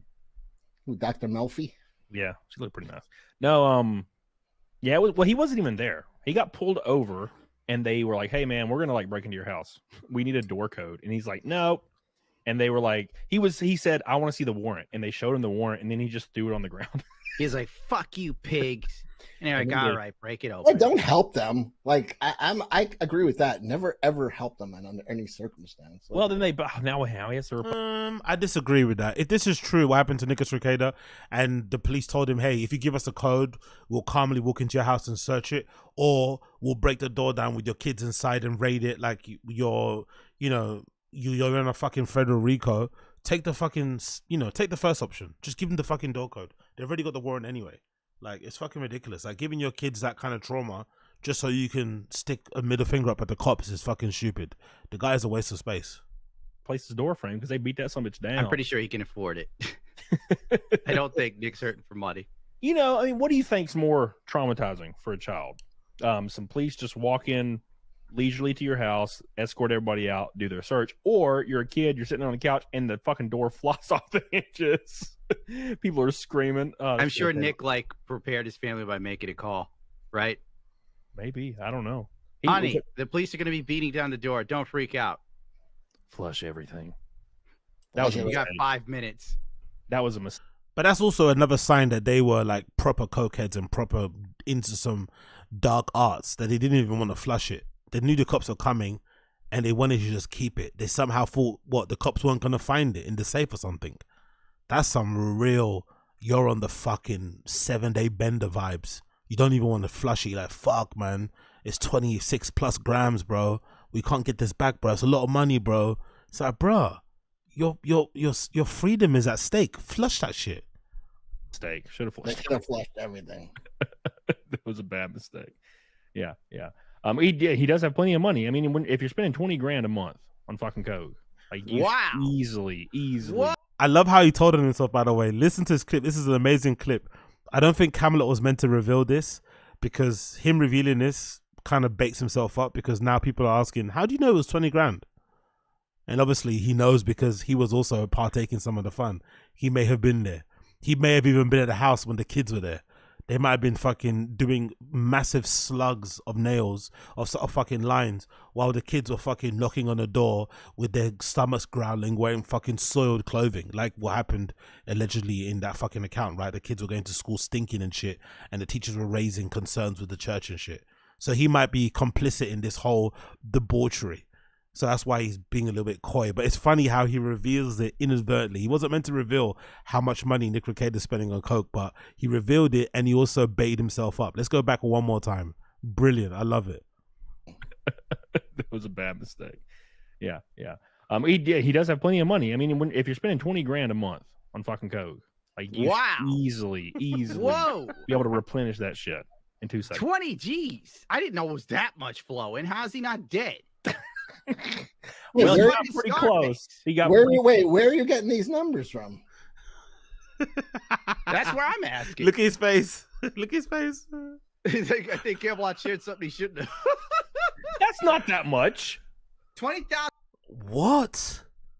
20 grand isn't that much. Some people don't even make 20,000 a month at their job, let alone have 20 grand in disposable income to spend on class A drugs. What? Because it also makes you think, how much money was Nick Recader making at his pomp?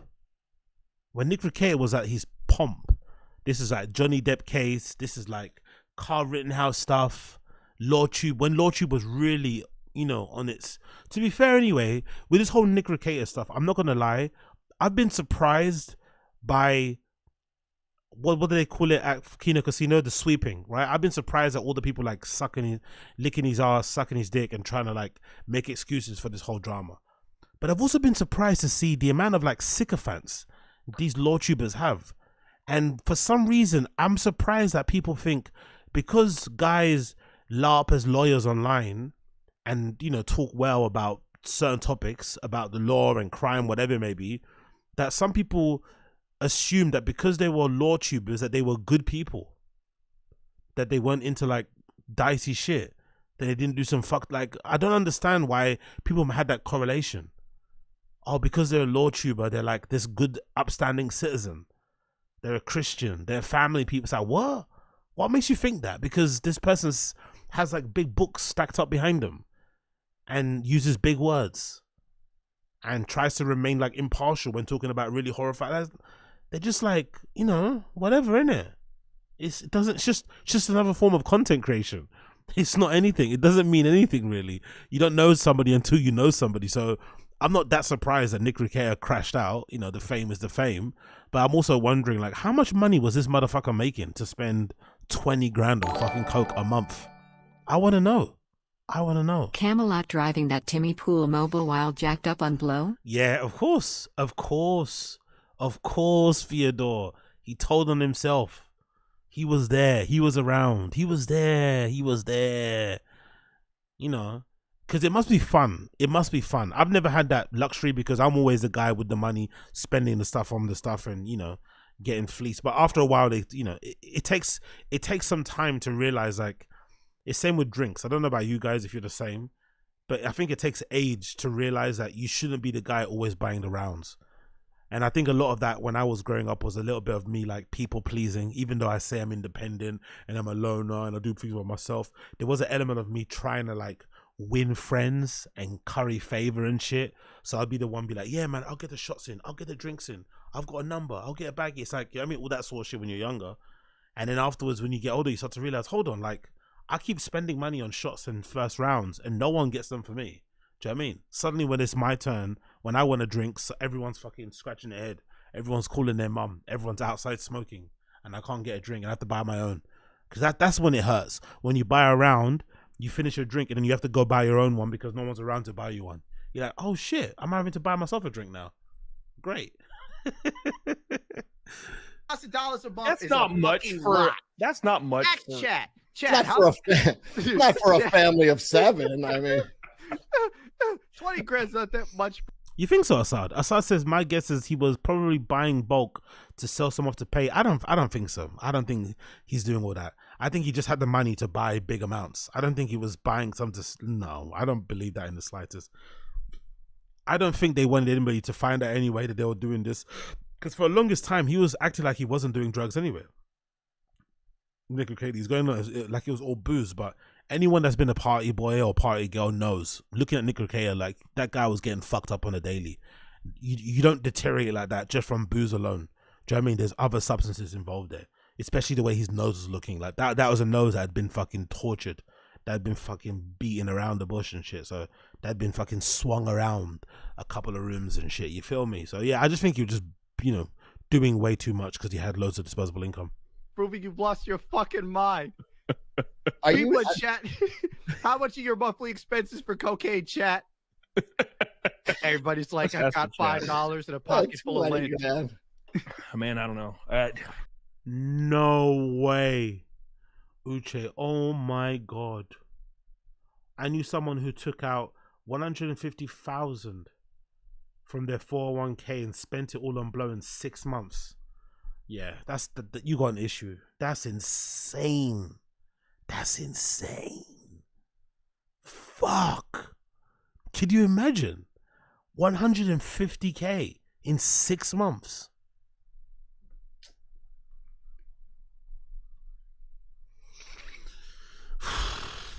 And all you got nothing to show for it. Just a fucking deviated septum, horrendous looking face, scatty tendencies. Because that's the thing with drugs too.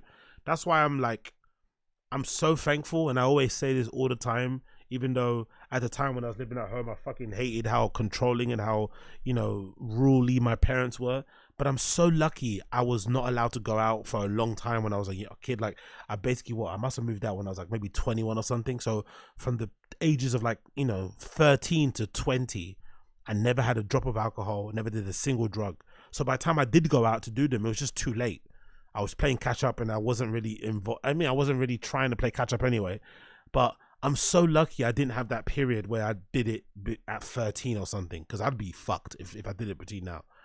To have that kind of, you know, desire to do it, because nowadays, I don't know, you go out for a drink, you go home, but it's never like always trying to go out and stay out until fucking early hours of the morning and shit. But sometimes, you know, if you have that ick, especially if you have a taste for it and you have maybe tendencies for it, you have a habit, it's probably easier to be done. So as much as it used to annoy me that I was such a square when I was growing up and I didn't do shit and I was boring and I had to stay indoors all the time, it was kind of a benefit because it did, you know, it did allow me to like miss a lot of shit, to the point where now I could never in my life justify or even think to even just try and make it sense when I'd ever spend that much money on. No way that would happen. Absolutely no way. Number one, I wouldn't even have fun doing that. Do you know what I mean? It has diminishing returns. After a certain point, you're like, okay, cool, you just want to go home now. And number two, it's like, just no, you know. But just imagine that. And imagine if you've got a family. Imagine if you got a family. Imagine how betrayed and how disappointed and how upset your partner will be when they found out that you cleaned their bank account, savings account, to spend it on blow. That's some evil shit. You cleared out your kids' fucking college tuition funds and shit to party.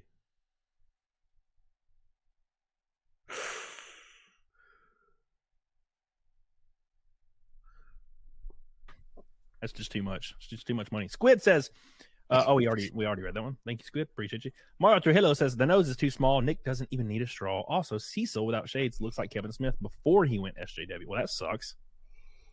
Is he known for being handsome? Oh fuck. Yeah. But yeah, Nick Rucater's face is like a piece. It's amazing, man. I'm still shocked that his fans thought he was just drinking. This is the thing that bothers me, because until that time he came on stream and he had a bit of white powder on his nose, no one was really sure that he was doing anything else other than drinking. Obviously, most people that had common sense would know he was doing definitely drugs, definitely coke, apart from just drinking loads of whiskey. But his own fans were arguing and saying it wasn't that. It might have been a donut. It might have been some icing, talcum. Like they were super in denial. I was like, bro, like that guy he's not acting the way he's acting because he drank too much fucking Jamesons. Do you know what I mean? Like, you don't act like that from whiskey. I'm sorry. Oh. Yeah, Ricky Pitcher, that's the most depressing thing. How much do you think he spent on his kids a month? That's the most depressing thing. Because it's one thing to do, I think somebody mentioned it, who said it, big up Perk Angle. He says it's just money, AZ. Yeah, you're right, it's just money. But it's okay, in some respects, as mad as it may sound, to be a delinquent, to be a layabout, to be a drug addict, to be a fucking horrible person in all manner of the word, or in all manner of the words, wherever it may be. Yeah, cool. But then look after your kids. Look after your shit. The moment you let that stuff impact your job, your family life, obviously you've let it go on too far and you've obviously lost control. But then allowing your kids to go to school hungry when you're spending 20K a month on coke, allowing your kids to go to school with like dirty clothes, not bathed, smelly and shit, to the point where the teachers, raising concerns with like other guardians and church leaders and stuff. That's an issue. And that's the thing you have to also imagine. Like, I don't know if you guys have been to a church. The churches I go to, I'm sure the churches in the States are the same way. When there's issues, especially in a small town or a small community, the church is like the main point. It's a church that kind of doubles up as like a community center. It's almost like a psychiatrist, family counselors. Like, they do everything. They kind of just help out people that obviously go to the church. And usually when it concerns kids, I don't know if you guys have been in it, sometimes it's very toxic, especially if it involves like domestic violence. But usually it takes a very long time for a preacher, a deacon, a pastor, anyone involved in like the upper management, the leadership role in church, to refer you to a police officer or something, or to call the child protective services, whatever it may be. They do everything possible to kind of try and deal with it in-house. They don't really like to go external and get police involved. They don't do it. They try and avoid it at all costs. And sometimes it can be very hurtful to see because kids can be like hurt in the process. Wives could be beaten about the bush and they want to keep it under wraps. They don't want to let people know what's going on.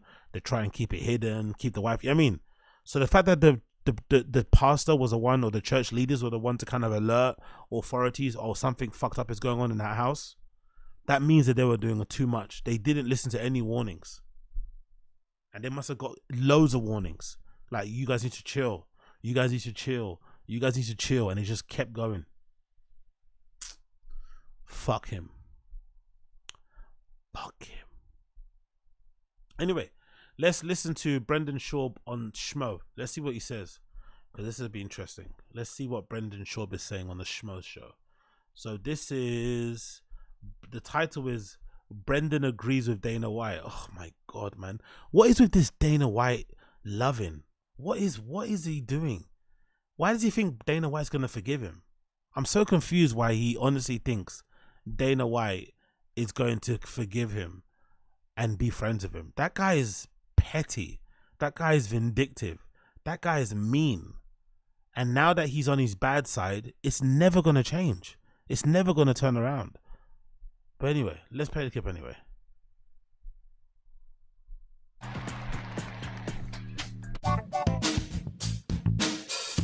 This is the Schmo with the Pro, with former UFC heavyweight, now podcaster, jack of all trades, Brendan Schaub in the flesh, Costa Mesa, California, outside the Jackson Podcast Studios. How we doing? We're doing pretty good, man.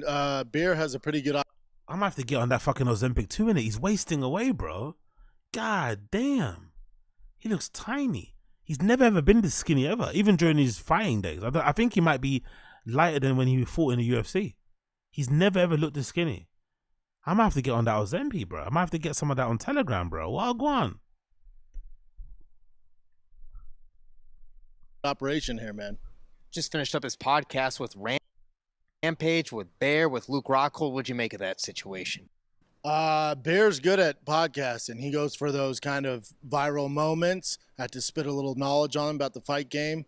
They want Luke Rockhold and Strickland to fight. I told him logistically that's never happening, so I think I rained on their parade, but it's just I've been around the game a while. It's not happening. Been in the game a long time. Luke's no longer with the UFC. You know both those men very, very well. Yes. That will never happen, huh? Won't happen. Luke's out of the UFC. Strickland's the number 1 contender at middleweight. It doesn't make too much sense for the UFC to do that, does it? It doesn't. You've been in the game a while too. Yeah. You know. Yeah. Yeah. Big up Ricky Pitcher. Does Ozempic not work for black people? If you look at Rick Ross, I don't think it does. More than likely, Strickland's going to hold out until he gets a title shot again, yeah? Yeah. I think that's what he said too, because there's really not much out there, right? Yeah. So, but he needs Hamzat to win, right? He needs Hamzat to beat Whitaker June 22nd. And was that Saudi Arabia? So he needs Hamzat to win, so he gets the automatic title shot, and he just waits for the winner of that. Or do you think they're going to give the title shot to the winner of Robert Whitaker and Hamzat Chimaev? Well, it sounds what Dana said is Hamzat's guaranteed a title shot, but he didn't say anything about Robert Whitaker. Okay. So if Whitaker wins, I don't know. I don't know. Yeah. What do you make of the pound-for-pound situation? Do you got John Jones as your number 1 pound-for-pound or Islam Makhachev? It's all like perspective. So it depends what how you break down pound for pound. Now, according to Dana, I back Dana on this when he goes, John. Honestly, have you ever seen anybody who's just like, I don't understand. Like, maybe it's different when you're around these people. Because again, I've never been around that type of like wealth or money or like pop or like fame and shit. So maybe when you're around people like that, it's just intoxicating. You just want to be around them. But him and Dana have like beef. They're not friends. You know, for good reasons. Brendan didn't like him during the UFC because of the whole Reebok deal thing. He thought he got shafted. He thought he maybe got fucked up with the fights and shit in terms of the matchmaking. He left with a bit of a sour taste in his mouth. They had a back and forth, the Dana White thing. Sorry, the Ronda Rousey thing. Him calling him out on the caption. The Israel, the Starbender stuff when it happened. Like, they've had a lot of back and forths where they clearly don't have a good, lot of good things to say about each other. Dana recently, 3 words that makes sense at the end of the press conference, dropped the mic, everyone laughing at Brendan. So why is he still trying to suck up to the guy? He's never going to be your friend. He doesn't care about you, really, it seems like. He almost enjoys mocking you. You know, if you turn up at the UFC event, live event, he's going to make an example out of it. He's definitely going to get you escorted out of that building. Or worse yet, they will probably put at the bottom of his name, if they put him on the camera, they'll put him on the bottom of his name like podcaster. Do you know what I mean? They'll mug him off like they did in that fucking sizzle reel or that highlight reel of all the haters for UFC 300. You know that would happen. Either he gets chucked out or they'll have him listed as podcaster, not a former UFC fighter. So why is he sucking him off so much? It's like, it's such a weird one-way relationship. And the thing that's even weirder about this is that Dana White and Joe Rogan are really good friends. So most likely, Rogan has tried to mend this relationship behind the scenes, you'd imagine. Because Rogan's friends with Brendan and he's friends with Dana, you'd imagine Rogan has tried to mend it. And Dana, being the way he is like, nah, fuck that guy. So you've heard it from Rogan's side that he doesn't like you. You know he doesn't like you. And yet you're still trying to suck him off. Yeah, I agree with Dana. Yeah, I agree with Dana. Yeah. Me and Dana are really aligned here. It's like, huh?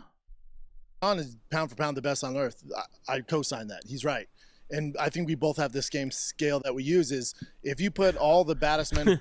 I love how he thinks he's like smart enough to run the UFC. I love this whole thing he does as well. I can do your job, you can't do mine. It's like, I don't know about that. Boxers, UFC fighters, whoever, every organization in a room who walks out, it's John Jones. So he'd be the baddest man on the planet, pound for pound. That's how I judge it. Okay. Is there one person out there that you'd like to see Dustin Poirier fight, or you think he should just hang it up? I would like to see him hang it up. I think he has money. He's a great family. He doesn't need to prove anything else to anybody. I'd like to see him hang it up. Alex Pereira, who do you think he should be defending the light heavyweight title against? Is it Yuri Prochazka? Is it somebody else? Probably Yuri. Yeah, probably Yuri. Would have been the winner of Jamal Hill and Cleo Roundtree, right? Yeah, probably Yuri. Yuri deserves it, and it's a great fight. If you got to guess right now, who do you think is going to be headlining the Sphere September, that big UFC fight card? Ooh, it's going to be a Mexican because it's on Mexican Independence Day. It has to be a Mexican, right? Maybe. Nah, I would assume it's going to be a Mexican. It'll be a whole Mexican card tossed in with a few famous Americans. Man. So Brian Ortega's going to be on there. You got Yair Rodriguez. Alexa Grasso, Valentina Shevchenko trilogy? Could do that, but we need something spicy, right? Yeah. Like, you need something spicy. So what's going to be the main event? I don't know, brother. What do you... Isn't he asking you the questions? Why are you trying to make him answer your questions? You're trying to turn like an exam into like a group project. It's like an exam. Answer the question. You think? Well, I think they're waiting. What about Sugar Sean Marab? Yeah, could be. Could be. Because doesn't Sugar have a splash of Mexican in him? A little bit. Well, his partner. That counts. It counts. That counts. Mexicans will ride with that. Yeah. Sugar Sean Marab's your main event. There it is. Yep. Final message for all the Brendan Schaub fans out there worldwide. Love you guys. That's it, brother. That's it. That's it. All right. Stand Safe up. That travels. kimono. What size is that? It's too small for you. You don't know till you've tried, dude. You want to try it on? No, I don't want to break it. You sure? No, I don't want to break it. I mean, that's why it'd be too small for I you. know. You're right. You're right. You're right. Sorry. You still look good though. Thanks, brother. Well, safe travels back to Los Angeles and the traffic. I know it's gonna be kind of brutal. 3-hour drive. Yeah. But I'm doing this just for you. That's how much I love you. We appreciate I'll deal with that. some traffic to be in this What are you gonna be listening to in the car? podcast. Which I'll one? listen to music. He drove 3 hours to do Schmo. And to do a... Okay. Really? I'll listen to probably Flagrant with Schultze. I'll listen to a little Chrissy D. Maybe Tim Dillon. We'll see. All right. I got 3 hours, so it's gonna be one. You know what? That's one Rogan podcast. Yeah. Yeah. They're always at least 3 hours. If it doesn't go 3 hours, you're a bad guest. That's usually how it goes. You would know. I would know. That's right. Yeah. He's the pro. I'm the schmo. Costa Mesa, California. We're out.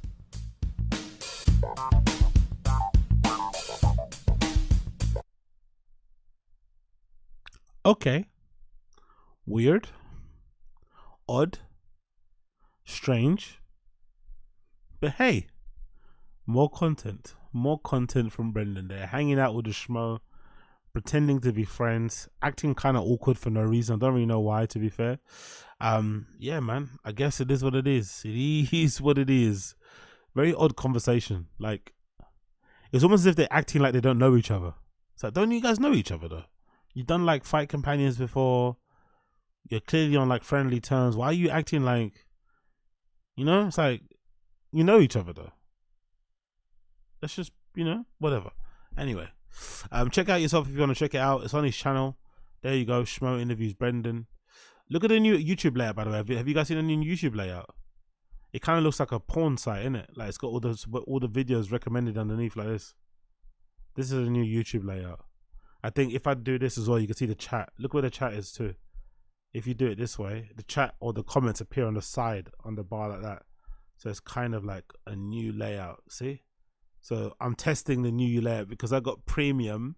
It lets you do a little beta test of the new layout. So the new layout's like that now. So it's like this. And then when you put the comments on, it comes up on the right hand side like that. So it shows up. It's kind of like a Twitch style. I think Twitch style is like this, right? Twitch is like this. Twitch has this sort of style where the bars on the right, I think it's on desktop. So this is how it's going to come out. This is what it's going to look like. What do you guys think? Do you guys like it? This is what you might see in a couple of weeks, I'm assuming. They'll probably roll out to everybody. You'll probably see this layout like this. So it comes up like this. So you see the title of the title of the video will be on there. Obviously the description, and then the comments will be like this. So you can scroll down this way to see the comments and shit. What do you guys think? Yeah, man, I have to floss, man. I pay £12 a month for this shit, man. I got to flex. I got to flex on somebody. You guys are here, so I might as well flex on you. £12 a month. It's got to go somewhere. You know what I mean? There you go. Look, there you see. There's the comments. So yeah, there you go. New fucking YouTube layout. Big up the YouTube gang. Big up the YouTube gang. Anyways, moving on. Big up Andrew W. Wagwan G. What's good, Andrew W? How you doing, brother? How you doing? How you doing? How you doing? How you doing? Hope you're doing fine. What's happening? What's happening? Join the crew. Join the gang. Join the crew. Join the gang. Next video to talk about here. Let's talk a little bit about. Oh, we've done quite a bit already, haven't we? Let's should we finish off the end of the what have they got? Yeah, let's do the end. Let's do the end of Firing the Kid actually. Let's do the end of the let's do current events on Firing the Kid and we'll move some other clips, alright? Cool. Let's do the end of Firing the Kid. Let's go on current events and see what they were talking about on there. And then move on to some other clips as well. Boom. I'm just trying to bring happiness. And she's like, I just think about the world and how sad I am about. It's like, man, you must be really broken up. But it brought me happiness. Yeah. You know, I'm like, all right. What do you got, Jen? What a way to transition. Can we swap these two? See that one? That one? This one? So annoying. So you guys are talking about being a good dad. I found this little clip and it just made me laugh so much. I want to know if you guys have dealt with something like this. What?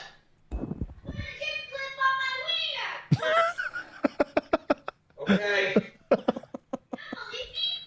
No, sadly, I believe you. I'm sure it does. Take it off. No, you gotta see this I'm definitely not looking at that, so no.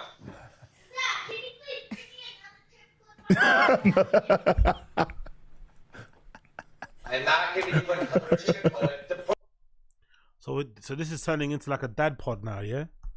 Because Brendan cried about his kid playing baseball, we're now going to turn this into a dad pod. Is that what we're doing? Oh, for fuck's sake. For fuck's sake. Now we dad pod. Now we're dad pod team because of this one time this guy cried. Fuck off. Put it on your. Have you guys dealt with boy stuff like this? Yeah, of course. Oh yeah. What is a chip clip? Send that, please send that. What to is me, a chip Sanaz. clip? Yeah. You know, So the clip that when you Oh, to open it hold the back, so it bag? keeps, when you wrap it, and he goes, Dad, can you bring me another one? That is I've been like, absolutely not, but proud of you for having that big of a hilarious. dick, dude. Put it on my penis. It hurts. Yeah, put it on my penis. You're not going to believe this. I just love the dad. Oh, sadly, I do believe you. That is so funny. I'm not gonna hate on this. I'm gonna let it go, but let's move on to the next one. That's so funny. So good. Okay. Help me pronounce. What? Oh, Valentina Shevchenko. That's a weird reaction from Chin. Why did Chin say that for? I'm not gonna hate on this. What's wrong? Okay. Why is Chin so like snarky? He sounds like me. Gonna hate on this. I just love the dad. Oh, sadly, I do believe you. That is so funny. I'm not gonna hate on this. I'm gonna let it go, but let's move on to the next one. That's so funny. So good. Okay. Help me pronounce. Oh, Valentina Shevchenko. Yeah, Valentina Shevchenko is Love one of her. the new coaches on Ultimate Fighter. And she has a rule where you can't drink water while training. So old school, but let's see what's going on here. Okay, so we can't actually play the clip. I'm worried about. On Instagram? Still UFC though. So, on the training, we don't drink water. Nothing. So she's the coach. She's a With Alexa Grasso. No, we know she's bad. The point is she's not letting professional athletes drink water. Yeah, is that okay? And it's not. She said before and after is 1917. fine. Before and after, but when you do it during, it makes you weak, basically. I don't know about that. Yeah. That's what she said. I would say maybe it gives you fucking hell. I'll tell you one thing that's got water in it. I'll tell you one thing that's got a lot of water in it. I'll tell you one thing that's got a lot of liquid in it. I'll tell you one thing that has a lot of fucking liquid oozing, bubbling on the inside. I'll tell you one thing that has a lot of liquid in it. Hey? And I wouldn't mind fucking hydrating myself on a couple of those fucking fun bags. Huh? I'll tell you something that's got some hydration that you can fucking suck on. I'll tell you what.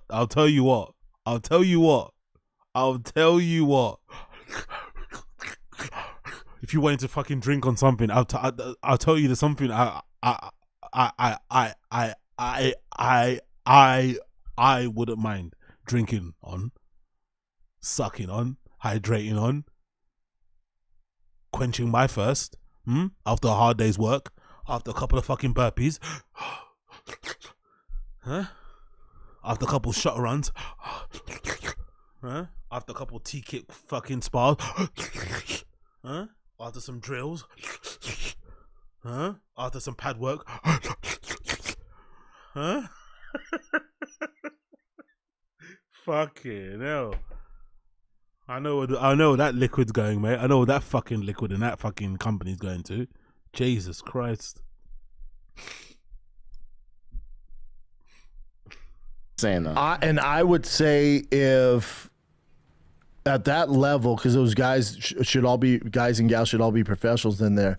If drinking water is a sign of weakness and they're focused on that and can't compete after that, they're not going to make it no matter what. So let them have water.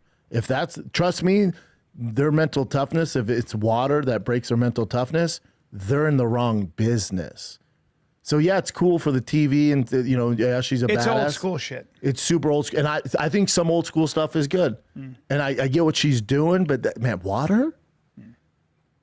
They get, but even when I was in high school and Pee Wee, they'd be like, "No water, it's a sign of weakness." And you're like, You want to stay? I'm just fucking thirsty, dude. Yeah. I just ran. I'm Why 7. is Brendan crying about the water? Isn't Brendan known to be a serial, well-known, famous fucking non-water drinker? He's a non-water believer. Even Brendan's wife doesn't believe in drinking water. I remember somebody posted a clip or her Instagram stories where she was going, it's probably an LA thing, but she was going to some like place where she was getting injected fluids into her face, and her caption was like, "Oh, I hate drinking water, so one way I try to get fluids in my face and to hydrate myself is to like," she basically, I don't know if it's like an IV that you put in your face or something. I was like, so instead of just drinking a bottle of water, you're going and getting somebody to inject your face with water. It's like, what? And Brendan's known to be the person who's like, "Oh yeah, no, coffee counts as water. Liquids are liquids." I think Brendan's MO is that liquids are liquids. Doesn't matter if it's an energy drink, if it's coffee, if it's tea, if it's a Slurpee. Liquids are liquids. It's like, not really. Water is water, and a slushie is a slushie. So I'm surprised that he's like, fighting for this so hard. Fucking Kool-Aid or something. You want to stay hydrated. And again, I think if they were younger, I get being like, "Hey guys, let's focus. We just had water. We're doing a drill now." But at this, you're talking, everyone in that household or in that competition is a pro. You think not giving them water is the difference maker? Like at that level, they're just not going to make it. Yeah. Don't forget, it's also reality TV. So it's probably fake. And not really. I've heard it before. When I train, usually, I don't know about you guys, but when I go gym, I don't really like to drink a lot of water. I like to save it for the end. I feel like sometimes when I drink water, or if I drink too many liquids before or during my workout, I can get stitches and shit. So I usually avoid it. And sometimes there's a kind of like a mental toughness training type of thing. You kind of leave the water at the end as a sort of reward for you working out and busting your ass. So I don't mind that, I don't mind that. I'm not going to lie. Also, you're dealing with guys that, I don't know, they're like, they probably applied for the show, or guys or gals, and they might not give a fuck about Shevchenko. I guarantee you, like, I'm drinking fucking water. Yeah. Has there been an Ultimate Fighter before where, I don't watch the show, where females are coaching men? I don't think so. Might be the first one. No, there's been one where there's males and females, right, Chin? There might have. I just don't know. Isn't she asking you the question and you're saying Chin? He loves doing that, isn't it? He's really good at that. I was acting as if he's going to answer the question he's considering, and then just answering the question and just asking somebody else to answer it. It's like, she asks you the question because you're the former fighter. Isn't that right, Chin? It's like, what? Rhonda, Misha Tate, and there's some guys they on do there. Males and females, but you're saying Yeah, that Wild they're One doing Kevin now. purely They're males. coaching men. Yeah, she's coaching a men's team.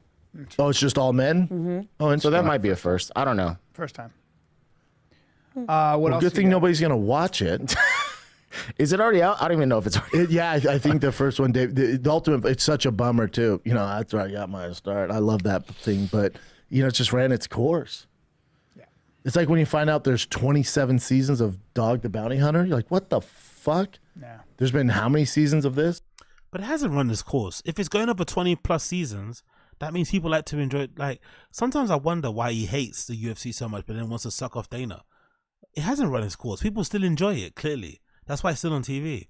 Things don't run on TV for that long if people are not watching it. So why is he... Yeah, I don't know. And he was on the show himself. Why does he hate it so much? Look at this. Yeah, Elon Musk turned Twitter into X now.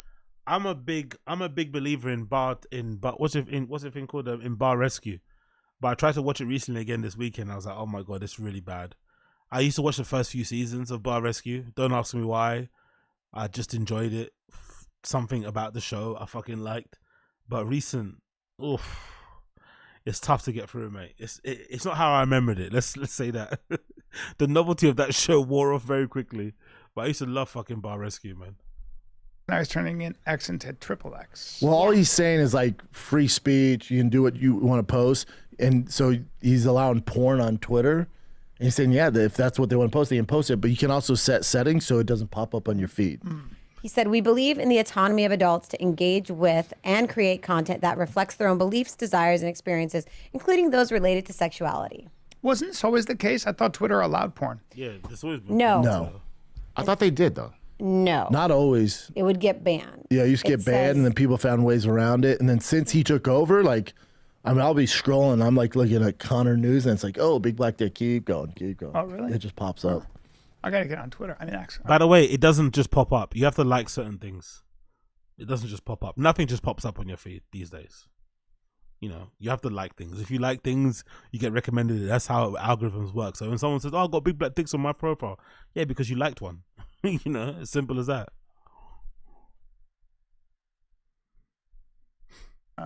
Yeah. It says X defines adult content as any consensually produced and distributed material depicting adult nudity or sexual behavior that is pornographic or intended to cause sexual arousal.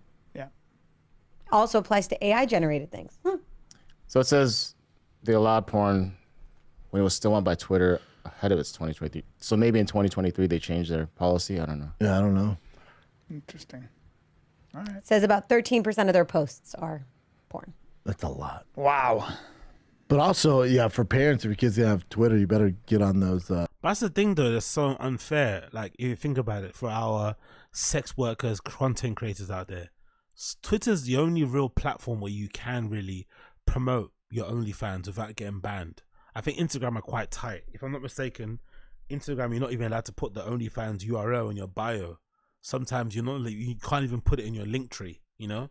You have to kind of find some ways to get around it. So the only way to actually market yourself, if you've got an OnlyFans or something, is Twitter. But there's just so much debauchery, so much porn on there. It's hard to pass through. How do you fucking get people to pay attention to it? Is it hashtags? Do you do what all those like super hungry, thirsty porn reply girls do, where they just like, you know, when a tweet goes viral, they're like, oh, the other day I got Eiffel Towered. You know, it's like you just reply some weird reply in some like viral tweet just to kind of get attention. It's so fucking weird. That whole economy of like, I don't know about you guys, but I look at them all as like content creators and influencers. Like, shit, man, how do you get attention? How do you get people to literally like come to your page? You know, no pun intended. How do you get people to fucking give a fuck when there's so many of you out there putting fucking content behind this paywall? Like, how the fuck do you do it? Do you give them testers? I don't know. What do you do? You know, making sure it doesn't pop up on there. You don't want your kids seeing a fucking DP, you know? Yeah. A bukkake video. What else you got, Chin? Great show, by the way. Loads of Oh, dude, dead air. I don't want to talk before you go that, Chin. Dude, you know, Wednesday will be unofficially our 1,000 episode. Wow, Wednesday. We might have to have a special. If they live stream it, they won't live stream it all day. If they live stream it, we might have to have a special live stream of the 1,000 T-Fat show. Maybe we'll do a special live stream of the 1,000 episode of T-Fat. If they don't live stream it, it's just normal, then we just sit on here and talk shit like we always do and watch T-Fat like a big fat fucking family. But if they do live stream it, we might have to do it, you know? We might have to fucking do it and see what I want. That might be fun. It's kind of crazy, isn't it? They got 1,000 episodes of this shit. To be fair though, this is the one thing they should be trying to keep going. This is the one thing that's constant in both of their careers. Through cancellations, beefs, falling outs, treachery, you know, whatever it may be, cancellation, rape allegations. The one thing that's been constant is Tatk. It's probably, I'd imagine, not pocket watching, but I'd imagine it probably accounts for the majority of their income. So they have to keep it going. But I'm surprised it's survived 1,000 episodes. This drudge. And to be fair as well, I need to do, as I keep saying this, but if you had to guess, people in the stream chat, if you had to guess when it started to go downhill, what number would you say? Of 1,000, what number would you say from that episode on shit started to go downhill? I'm going to say about 400. So they've probably only got 300 good episodes. Look at Assad saying too. Yeah. So they probably got 200 to 300 good episodes that you can probably go back to listen to. The rest of it is just this shit, just trash. It goes to show, I think I said to somebody before in the stream chat about this, that first mover's advantage. It's like DSP, the other locale who I fucking despise. He's still around because he started, you know, YouTube literally 16 years ago and just never stopped. So it's hard to really fail. It's hard to, you know, because you've got this locked in audience you've had from years ago that are never really gonna go away. So same thing with these guys. They've been around so long that people probably still subscribe to the Fire and the Kid and don't even listen to it. Do you know what I mean? They've just got it subscribed there because it was their old phone and it was the first podcast they listened to, and they liked Brendan on Rogan one time, and they've never unsubscribed. They've never unsubscribed from the channel on YouTube. Just, you know, it just keeps it there. It auto plays. Audio is king. Money keeps increasing. So it's actually a big achievement that they could do it. But 1,000 episodes. Whew. It's the 1,000th episode. I think we should use this to say, why don't you guys? Well, what we're gonna do is You know what they should do? I don't know what they're gonna say here, but you know what they should do? And this is me giving actual, real, practical, fair advice. Make the 1,000th show a celebration that you're still here, and an opportunity to thank the fans for holding you down, despite everything that's gone on, especially with Brendan. Hey, I'm the most hated comedian out here. No one likes me. Everyone fucking laughs at me and points and laughs at my failures and highlights the things that I do wrong. But you guys don't seem to give a fuck. You still are here. You still check out my shit. You buy my merch. You come to my shows sometimes. Now I quit, so you don't come anymore. You enter my car giveaways. You leave comments. Like, it should be that. It should be thanking the people who are, but it won't be, you know? But that's what it should be. Like, actually thanking those people who are still keeping their lights on. So it's gonna be a special episode. Obviously, 1,000 is cool. Here's my thing with that is, technically it's 1,000 on this platform. We're way over that. Way over that. Way over that. We're way We hit 1,000 a hot years ago, Hot years which is fine. But if this is the official 1,000, quote unquote. So I think he keeps saying that because I guess when they were on Fox, they lost a few episodes, maybe 200 or something. When they moved from Fox, they lost some. So they kind of started again, which is dumb anyway. It's their own fault. It's like, why would you start again? Because, you know what I mean? It's like, I guess they kind of reset the timer or whatever maybe. So that's why technically it's not 1,000. It might be 1,300 or something.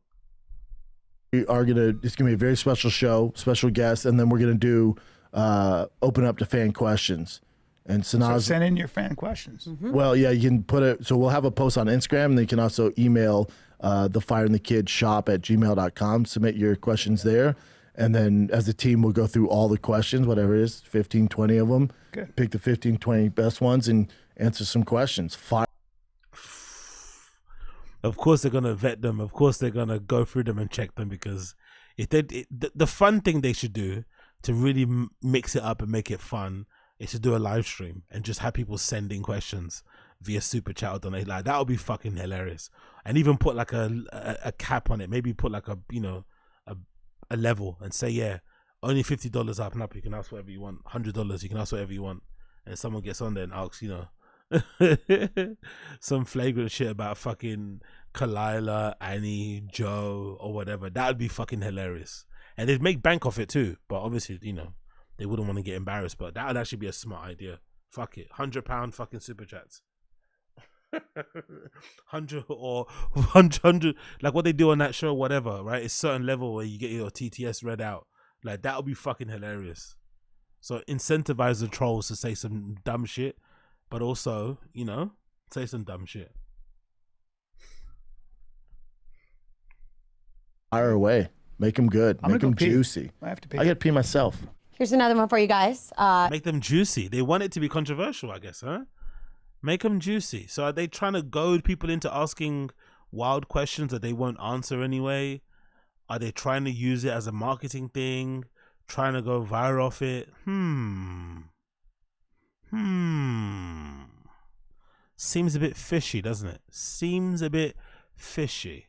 But yeah, I'm eager to see what happens. I'm curious to see how they make it work. Because, these guys don't make anything work. So I'm curious how they make it work. Big up Addy Z. Big up Addy Z. He's going to pull out hats with wrong dates. Yes. Exactly. Celebration of the 1000th show. And you have the date from the day that he marked it.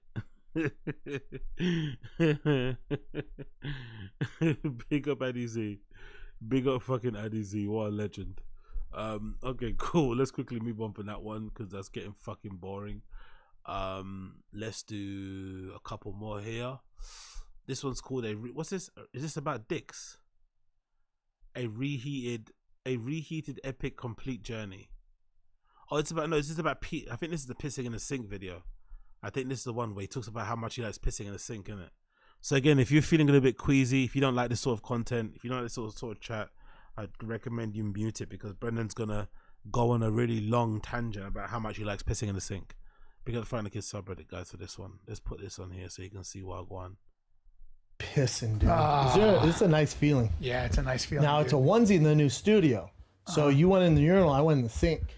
Yep, and he looked at my dick and he goes like this, "You got a dick on you, huh?" And I appreciate that. Dude, nothing makes me happier than peeing in a sink.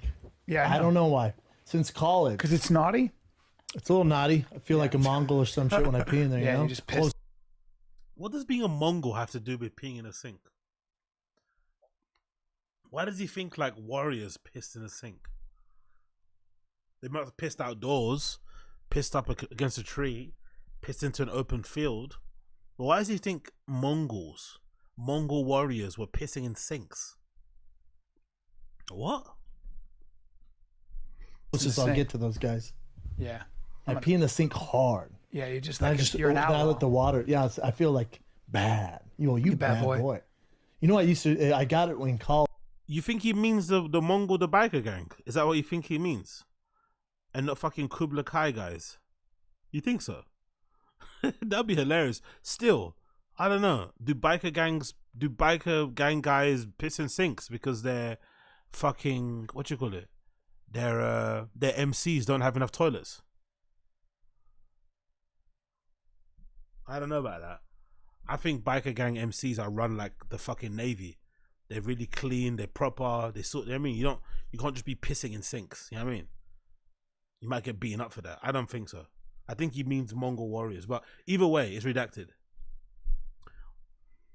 College, in the dorms, because obviously there's one bathroom for the whole floor, but they gave us a sink where you could brush your teeth in the dorm. So I just pee in the sink all the time, every morning. Yeah. That morning piss into the sink. Yeah. Oof. Can you imagine what the smell of that dorm was like? When you have one bear, this guy who drinks only like Gatorade. He doesn't like drinking water. He's drinking, nitro coffees and energy drinks and whatever else he's drinking. Pissing in the sink that you have in a shared dorm. Could you imagine the smell? God almighty. Exactly, Koila. Eating your... Exactly. Could you imagine? My roommate hated it, but he's way smaller, so he never said anything. Sometimes the urine can stink, though, you know? Yeah, I can, but I don't care. I pee in the sink too. Oh, it feels good. And people go, "Don't do that." And I'm like, shut Why, up. dude? I like it. Yeah. I made my mark. Yeah, as long as you're not shitting in the sink. Then sometimes I rub my dong on the doorknob so people have to touch it. We took a pee in here together, like we do. And what I say to you, Fuck, man. Brian's look old, innit, from the beginning, innit? Brian's still out there, like, doing the Lord's work.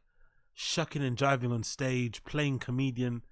Brian's been an old man for a long time, innit? I don't care. I'm going to die on that hill. Brian needs to give it up, man. Give it up, bro. Go hang out with your family. Why are you still doing this? You have a dad that's got money and shit. Like, why are you doing this? Like, look at him. He's old there. He's old here. He's just an old man. Old. Like, he's been through the ringer, innit? Like, look at him. That's an old man. What are you still doing out? Why are you still in the clubs? Why are you still doing, like, go and look after your family, bro. Like, retire, man. Like, pull your feet up. What are you doing? Look at him. He's always been old. Holy shit. we took a pee in here together, like we do. And what I say to you, I said, "Your dick's looking all right today. You got a good dick game today." I peed in the little sink. hot. I peed in the sink. Hanging didn't I? low. Yeah, big up Eddie D. Yeah, exactly. He always wants to be an actor. That's a tragedy of Brian Callen. If you're a real fan of T-Fat Law, you would know that, or you would agree with me when I say that. I don't think Brian has ever really been into stand-up. I just think he's just naturally good at it, or he naturally took to it. He didn't find it hard to do, but his main goal was to be an actor. That was his main goal. Famously, or the hilarious joke was that his agent told him he's going to be the next Tom Hanks, which is fucking super agent talk, right? Agents are going to always blow smoke up your ass. But he always wanted to be an actor. He never really wanted to be a stand-up comedian. It's just something that he kind of was good at. He did it, and it paid the bills. Good chance to put yourself out there. It's kind of like acting as well. And then all it took was one allegation, one fucking measly allegation in Los Angeles Times, and he loses it all. And you have to, as much as I want to tell him to fucking stop and just look after his family, you have to feel kind of bad for him, innit? Just when things were just looking up for him, Joker cameo, you had your little spin-off show with Schooled and shit, you were just about to have like a resurgence of your career, and then bam, some girlfriend of yours from like 20 years ago comes out and says you raped her, and then it completely goes away. Life can be fucking brutal. I peed in the sink. Yeah, you did. I always feel like a You rebel when I do peed that. in the sink, and Brian washes his butt in the sink. Well, we're like Hell's not Angels. here, but you know. We're basically Hell's Angels. Basically. We live life on the edge. We live life on the We're edge. Hell's Angels. We use a sink for washing. The Hell's Angels are like, cracks. what? Here's what happens. Is it's a onesie. I pee in the sink. Listen, there's nothing more satisfying to me when I pee in the sink. Yeah. I feel like a Mongol. You feel like a Mongol. I feel like a biker gang. Yeah. Oh, big up Eli Winslow. You're right. He did say Mongol a couple times. He doesn't mean Mongol like Genghis Khan. He means Mongol like the biker gangs. Holy shit. Good call there, Eli Winslow. Good That's what I fucking mean when I call. pee in the sink. I feel like a Mongol. You feel like a Mongol. I feel like a biker gang. Yeah. I could just do Amazing. Why does he think biker gangs piss in sinks? I'm still confused by that. Motorcycle clubs, from what I understand of them and know of them after watching fucking what's that fucking show called, right? And then because I remember when I was into that show and I did a fucking deep dive into motorcycle gangs and shit and watched a bunch of documentaries, they take their fucking clubs really seriously. They look after them pretty well. They don't fuck around. So I don't think they just be letting people piss in sinks. Sons of Anarchy, that's the one, yeah. Sons of Anarchy. After watching Sons of Anarchy, like everybody did, I'm sure most of you did the same thing. I went on a fucking crazy deep dive watching mad documentaries on biker gangs and shit. And for the most part, from what I understand, motorcycle clubs, not everyone can enter them. You have to, whatever. They're usually guarded behind big gates and shit. But they treat them like their homes. They don't just it's not like a frat house. Do you know what I mean? They treat them like really, really well. It's clean, it's proper, it's well kept, everything. So this whole pissing and sink thing is a fantasy. Something piss bad. where you There's something want. bad about You it. piss Feels where you nice. want. Yeah. Ah, dude, peeing outside or peeing in a sink, nothing better, dude. Yep. You know how disappointed Chin is. Never pee in the sink. I'm never gonna. Yeah, exactly, Coyle. Exactly. They have prospects clean the bathrooms. Exactly. Like, there's a whole lot. There's like a cleanliness thing. That's like part of it, right? Like having order. Everything needs a place. Discipline. So why would they let you just piss in the sink? Like, it doesn't make any sense. The sink. Oh my god. What do you mean? I can't wash my wash it hands with water, dude. But I'm sure it dropped something there before. Clean it, dude. Then he drips. Don't on be the doorknob. snitching either, Chin. Don't be telling. I'm not telling anyone, but I'll know. And it's Pee in the sink. bothering me. What? How many people wash their hands in after you piss? By the way, Chin, does your girl make you wash your hands? No, dude. By the way, I remember walking not in this building, but in the Malka building. You guys would like to go to the restroom together. I saw piss in the freaking sink, and I'm like, at this point, there's no way I can get near the sink. I'm like, I don't know who did that. I grabbed paper towels. I don't know who did that. I grabbed paper towels. I don't know what you're talking about. I used paper towels to open the door too, because I know you guys touch your dicks and touch all that shit. That's what I'm saying. I gotta use paper towels now. I'm wasting trees. I feel like a Hell's Angel when I piss. I'm wasting trees because of your. Hey, my girl, she always has to pee. And you're texting while you're just while your balls and your dick are herniated over. They're perched. Yeah. They're perched like they're hanging over a wall. And I got black jeans on, so I'm pissed on him. Barely. Of course, he's the type of person. Usually, if you're pissing in a sink, you'd imagine you're doing it quickly. You want to be like as like subtle and as like coy and as really unintrusive as possible. You want to just like do it and kind of, okay, I don't really need to do this. This is fucking crazy, but I have to do this now. Of course, Brendan's the type of person to be pissing in the sink and then checking his phone like he's in the fucking toilet cubicle. Yuck. Pulls his pants out. He doesn't have the energy. He's like, there you go. And he goes, let's pull this whole thing out. And it's just sitting there perched. So now that his dick is kind of pointing forward as he's texting. And just, it's probably touching the urinal too. I bet it probably touches the urinal. Yeah, sure. Or the whatever. Dude, my girl gets so offended because she'll rush in the bathroom to pee. It's late at night, and I gotta pee too. I'm not waiting for her, so I piss in the sink, my own sink. It's my sink. She gets so mad. She gets so mad. Bro, that's gross. As long as you don't wash your ass in the sink, which I would never do. You've done that. It sounds like you've done that. Which I would never do. It sounds like you've done that. Every time I take a shit, I would Brian never has do a that. clean whistle. I'll give him that. I would never do that, even though I need a clean whistle at all times. Bro, there's a reason why I wear dark undies. You feel me? There you go. Jesus I mean, you Christ. piss in your own sink. Could you imagine? Not to be that guy, but could you imagine Brendan's skid marks? Could you imagine what those fucking what that underwear that he wears must look like? Could you imagine the lines, the dashes, the prints, the residue, the caca? It's gross. But why? How's it any different than the toilet? Piss isn't that How's it any different? Because that's not what the sink is for. It's for Who your told hands. you that? To wash Hey, Joel, if I have to imagine it, you have to imagine it. If I have to imagine it, you have to imagine it. We imagine together as a family.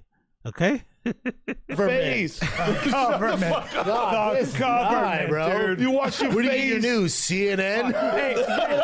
Hey, bro. Less sanitary, more sanitary. Yeah, sometimes I'll take my undies off. I'm like, bro, you're too old for the. Well, you're a bad wiper. You're too old. You're a bad wiper. You're too old to have shit. Fucking hell, look how old Brian looks. I'm sorry to keep going over this. I know I'm being, exaggerating. I'm being fucking stupid. But look how old Brian looks. Look at him. He's weathered already there. This is back in the day. Look how old he looks. And this is on a camera. This is recorded footage. This is 480p. It's not even good resolution. Imagine what he must look like in person. He must look so old. Look at him. And he's still out here podding, talking about dicks, getting involved in drama, doing stand-up, trying to be viral with doing those videos that he does in the car where he's screaming about stuff. Like, bro, give it up, man. Give it up. You had a good run. You had a really good run. One of the best runs, especially being attached to fucking Rogan. You had a great time. You had a blast. Give it up, man. Hang it up. Enough's enough. Fuck, he's old. Streaks. Yeah. I'll stick my ass right in the sink and clean it off. I've seen you do that. It's disgusting. I got a clean whistle at all times. It's disgusting. My whistle is clean. Have you ever thought about doing the Brazilian wax? Sure haven't. It would hurt. This Wendy's employee, after hours, took a bath in their sink this video went viral, and he ended up getting fired from his job. What was he? So Trying to be clean. Was he doing it just to prove that you can still get past? No, just like for shits and giggles for Snapchat. Oh, well, of course they'd have to fire you, dude. Yeah. It's worth getting fired But for. it's the sink where they wash their dishes and shit. Yeah, that's gross. Nah, it's just It's interesting the amount of clips that someone put together of them like talking about pissing in the sink, like for a comedy podcast to have this one topic be a topic that you can speak about ad nauseum. It's like it has to be don't you have anything to talk about? Dicks, shitting, pissing. It's like, what type of comedy podcast is this? it's actually that sink has got plenty of bacteria. Period. So. Take a bath. Take a bath. You know, it's what it is. I don't know. Is it worth firing him? It's just a prank. He's just fucking around. Right? Pizza Hut employee caught peeing in kitchen sink. Who gives a fuck? Oh, I pee in sinks all the time. Me too. why? I love it. Matter of fact, I feel like sinks, I do I feel a lot like a Hell's Angel when I do it. Yeah. Look, man. Sometimes you gotta just piss. You know. Dude, if the bathroom's blocked, I'm pissing in your sink, bro. I've taken shits like right outside somebody's, like in parking lots and a door, like wherever. Just shut up. I don't know about shitting, but I love peeing in sinks. Since college, it's my thing in college, man. The roommate had to ask me to stop peeing in sinks. Dude, I've been at night. Imagine being proud that you annoyed your roommate to the point where they have to ask you to stop pissing in the sink. Imagine you're that. Actually, you know what? I'm gonna take it back now.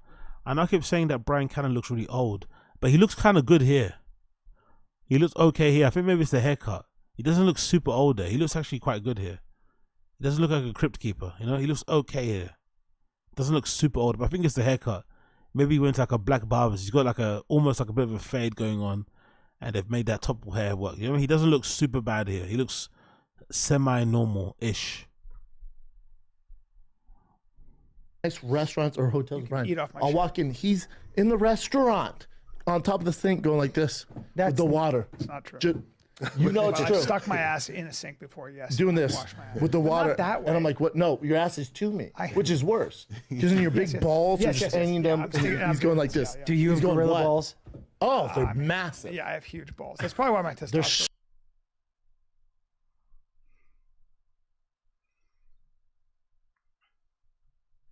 Just three middle-aged men talking about their balls and their Sometimes I gotta pick better clips in it. Sometimes I gotta pick better clips. Big up the Fighting Kids subreddit, people. Jesus Christ, man. That not gonna lie, that kind of made me disgusted. That kind of made me feel queasy. I feel fucking awful having to listen to that shit.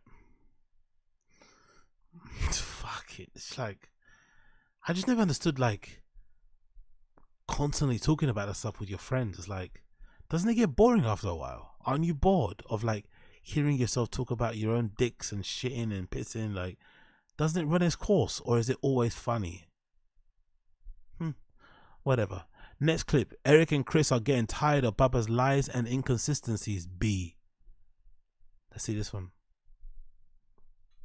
I don't know.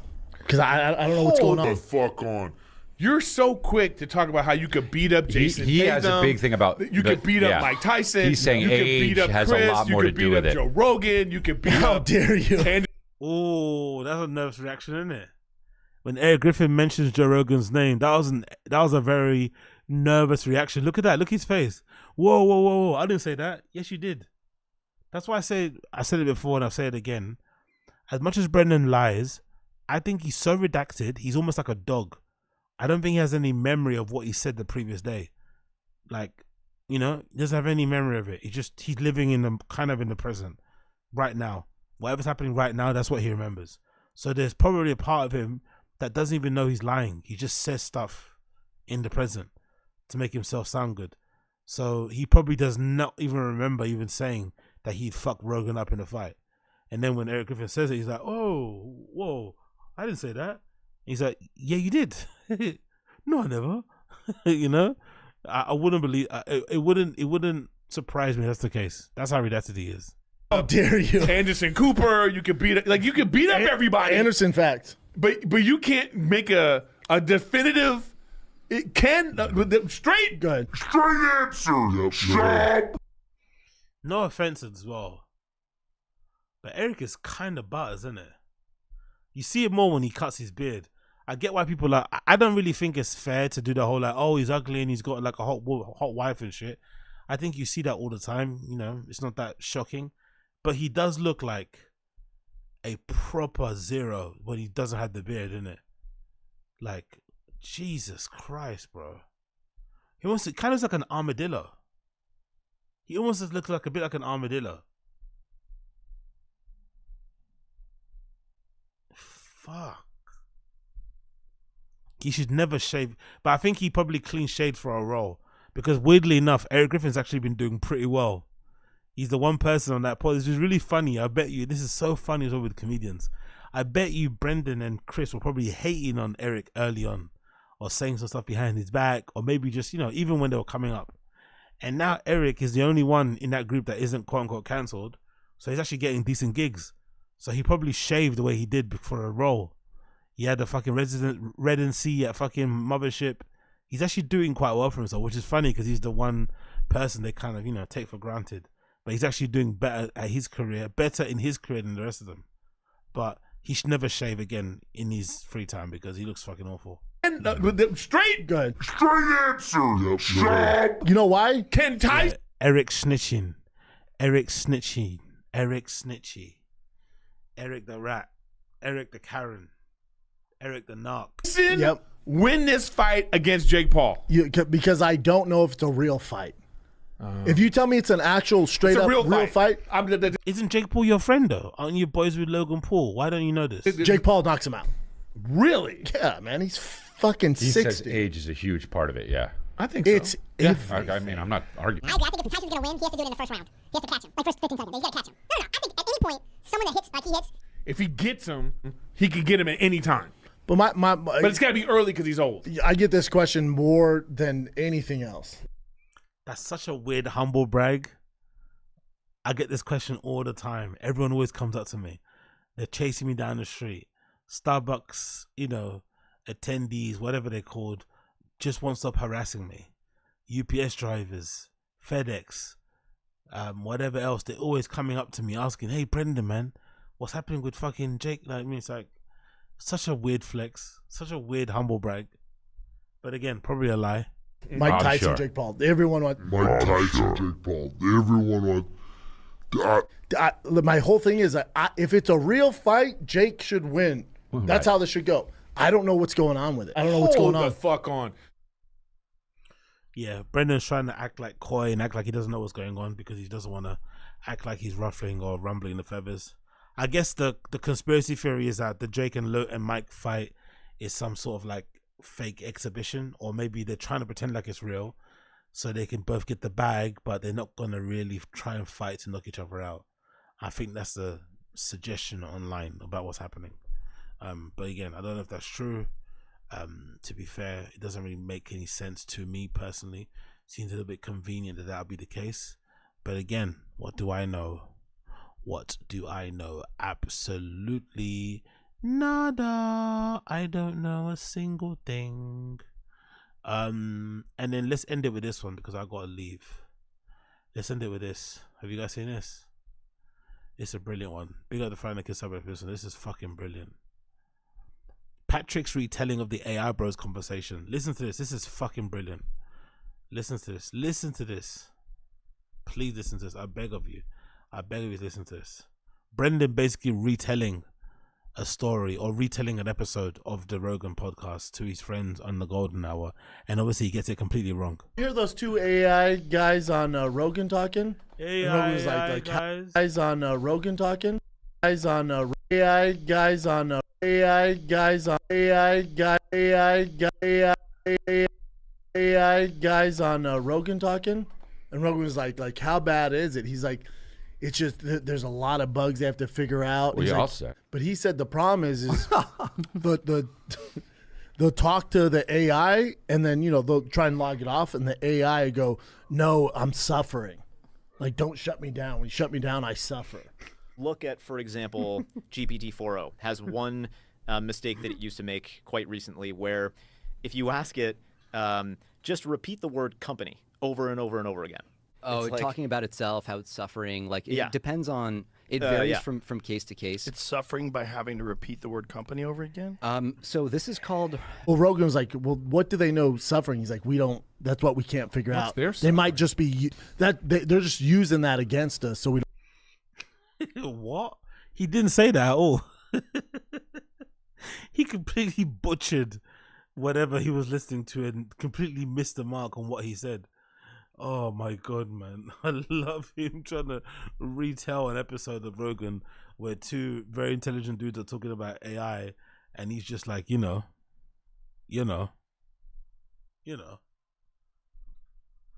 Oh, fucking brilliant. Anyway, my friends, I have to jet. So what's the plan going forward? From what I've been able to surmise, we have 2 episodes left, so I'm probably going to do 2 full watch-alongs of The Fire and the Kid coming up, right? So we've got another episode left of The Fire and the Kid, which I think is episode 999, which is probably going to come out tomorrow. So I'm going to another episode tomorrow. We're going to watch that from the beginning to the end, like a big happy family, right? 999. And then on Wednesday, we'll probably do a live stream of the episode 1000 and go through that also. So join me on those 2 lovely days. So later on today, you'll hear 999. And then we'll do 1000 together and we'll watch that through and see what's happening. Hopefully there's some good questions in there. That'll be kind of fun. But knowing Sainaz, she's a fucking good worker. She's on point. She does timestamp. She's quite on point. She's quite attentive.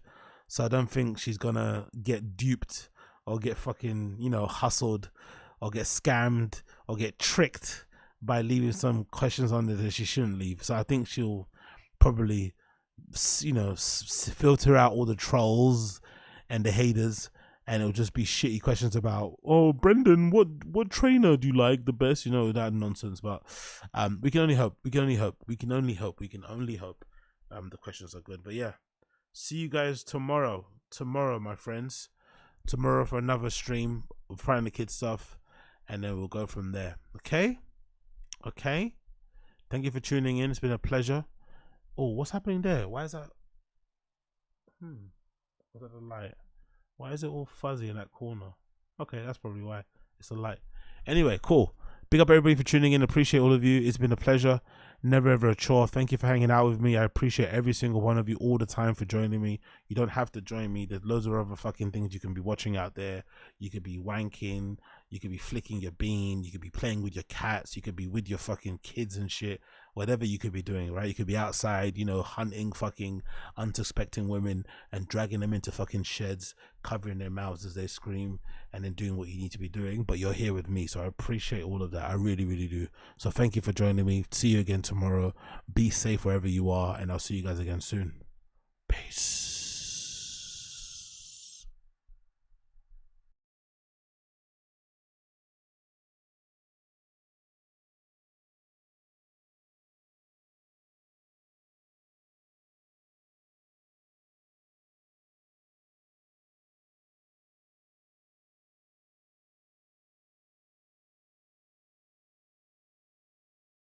Yo, big up Eduardo Madeira for your son graduating still. If your son's real, if it's not a troll, if you're not fucking lying, if you're not being a tease, if you actually have a son, a human one, a breathing one, congratulations on their graduation coming up soon. Big up your son's graduation. Big up. Peace.